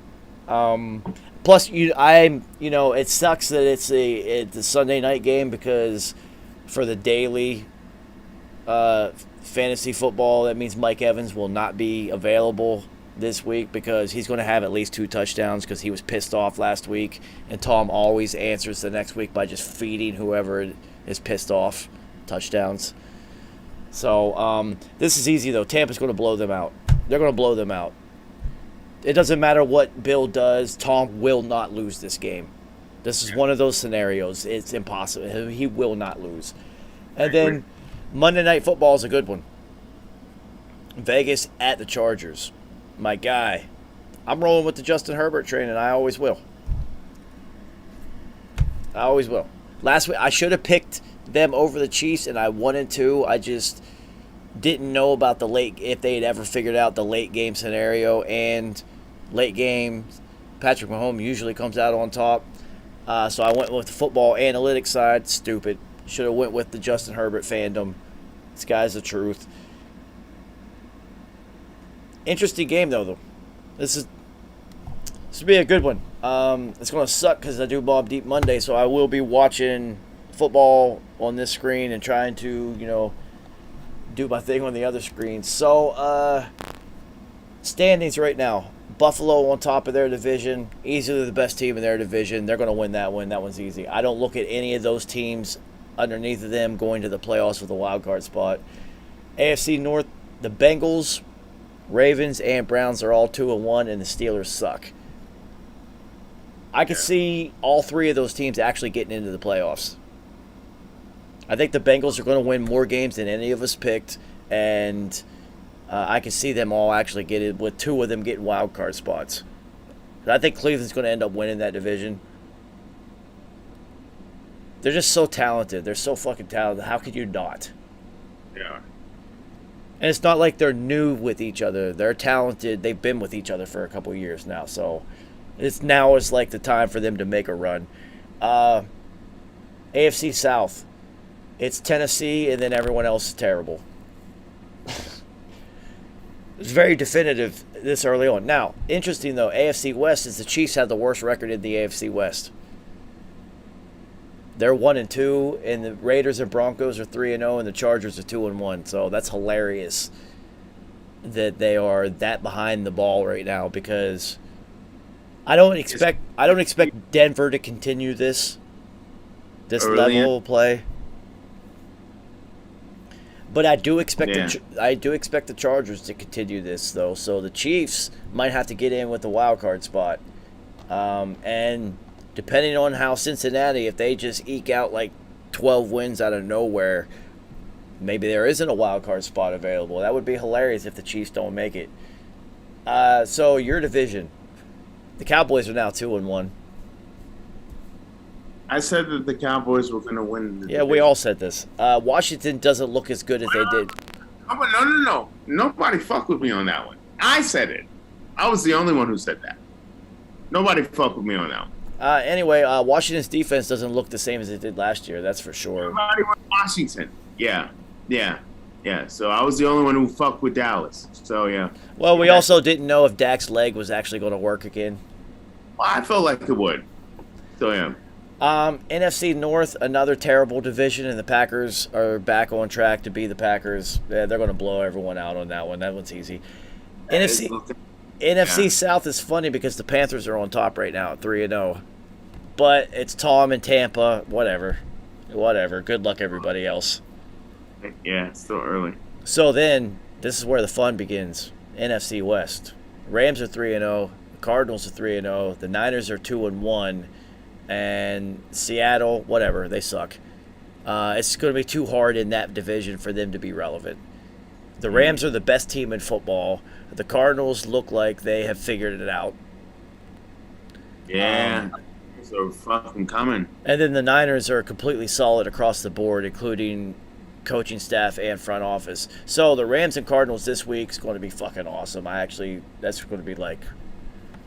I'm going to be locked. I might actually only have one game up during that one. I might not even pay attention to anything else. That one's going to be like... So, early season, Derek Carr's balling right now, dude. 1,200 yards already. It's 400. If he's averaging 400 a game, that's hilarious. But Matty Stafford has a leg up on him for MVP. Yeah, of course. Bobby Wagner leading the NFL in tackles, no surprise there. Myles Garrett's leading in sacks because Chandler Jones had all his in one game. Yeah. But Myles Garrett just had 4.5 this week. So Derrick Henry, no surprise, is almost 100 yards over the next running back in the league. What might be surprising, though, is who is number 2. It's Joe Mixon. Number 2 through 3 weeks. Oh, he got 29 carries the first week. He's gonna get fucking reps. He's almost, reps. We're 3 weeks into it. He's got 286, so that's 90 some yards a game right now. That's good in the NFL. 80, he's gonna get reps. Like 80 gets you 1,200 yards in a season. Plus they have 17 games this year, so no surprise that Derek. Him and Joey Bad Boy, they're going to get reps together because they're young running back, young quarterback. They're going to get reps together. They're going to be on, and I'm not going to say they're going to get the success of Troy Aikman and fucking Emmett, but they're going to follow that pathway of young quarterback, young running back getting the same sort of reps. So Cooper Kupp is literally leading the NFL in all receiving categories. When he's healthy, this guy's fucking. He's bee's knees. He's Stop. he's Jordy Nelson all over again, and Easy, Jordy Nelson. and now he's got Matthew Stafford throwing to him. So if you can bet on things like this, if you're not in New York and you have sportsbook, I would go with Cooper Kupp being first team All Pro. That's pretty much a lock. That's a lock, and he'll probably actually lead the NFL in receiving this year because Matthew Stafford loves this guy. Dude, they're going to win a Super Bowl. They're winning the Super Bowl. What's going on? Let me see if anything else is coming up in the news feed. No, nothing else new. All right, word. So, yeah, Cardinals and Rams this week, dude. Yeah, boy. Gonna be a game. Well, we also have to look at, the Roney scenario because the Roney bug with Antonio Brown being out for the Bucs really hurt their game plan and what their offense does. So, hopefully, nobody's out or taken out of the lineups with like two days to go. But that one's going to be awesome. And then all eyes are going to be on Tom Brady's return to New England, but it's not going to be a very good football game. Mac 10 Handle is going to try, as a rookie, to out-Brady Tom Brady in Brady's home place where he played for 20 seasons. It's not going to happen, man. It's not going to happen. This game's going to be ugly. Most people will turn it off by halftime. And I'm a Patriots fan. I'm just being realistic. It's not going to be a good one. I'm gonna be in the mix for the whole shit. Well, of course. But that's that 4 o'clock game, though. Yeah. And then Monday night, really good one. Raiders and Chargers. Oh yeah, I'm gonna be fucking tuned in. That's gonna be. Well, that shit. It's gonna be dope. I honestly have not missed a single Justin Herbert snap in the NFL yet, and I don't intend to. So that's the guy. He's our guy. He's everybody's guy at this point. All right, so yeah, we'll be in touch, homie. I'm gonna go do some other things. Let's see you soon. Yeah, get your game picks in, man. It's You already know. Yo, Nice hasn't picked a single game. I know. Can you talk to him? Oh. He's already checked out of football season, man. The Jets are terrible. He's already done. He's already checked out. It's over. We still in the game, so we're gonna make it happen. He's already moved on to LeBron and the Lakers. Oh, fuck that shit. He's already moved on. All right, homie. Nice. Oh, all right. So yeah, I got other things to do. As always, I'm up to something. Yo, shout out to everybody for coming through. This was a long one. I will see you guys Thursday. Beat Battle. September's Beat Battle is this Thursday. So I'll see you guys Thursday. RIPP 333. And keep fighting the good fight. Yo, where's the fucking button? I gotta do something else with my life.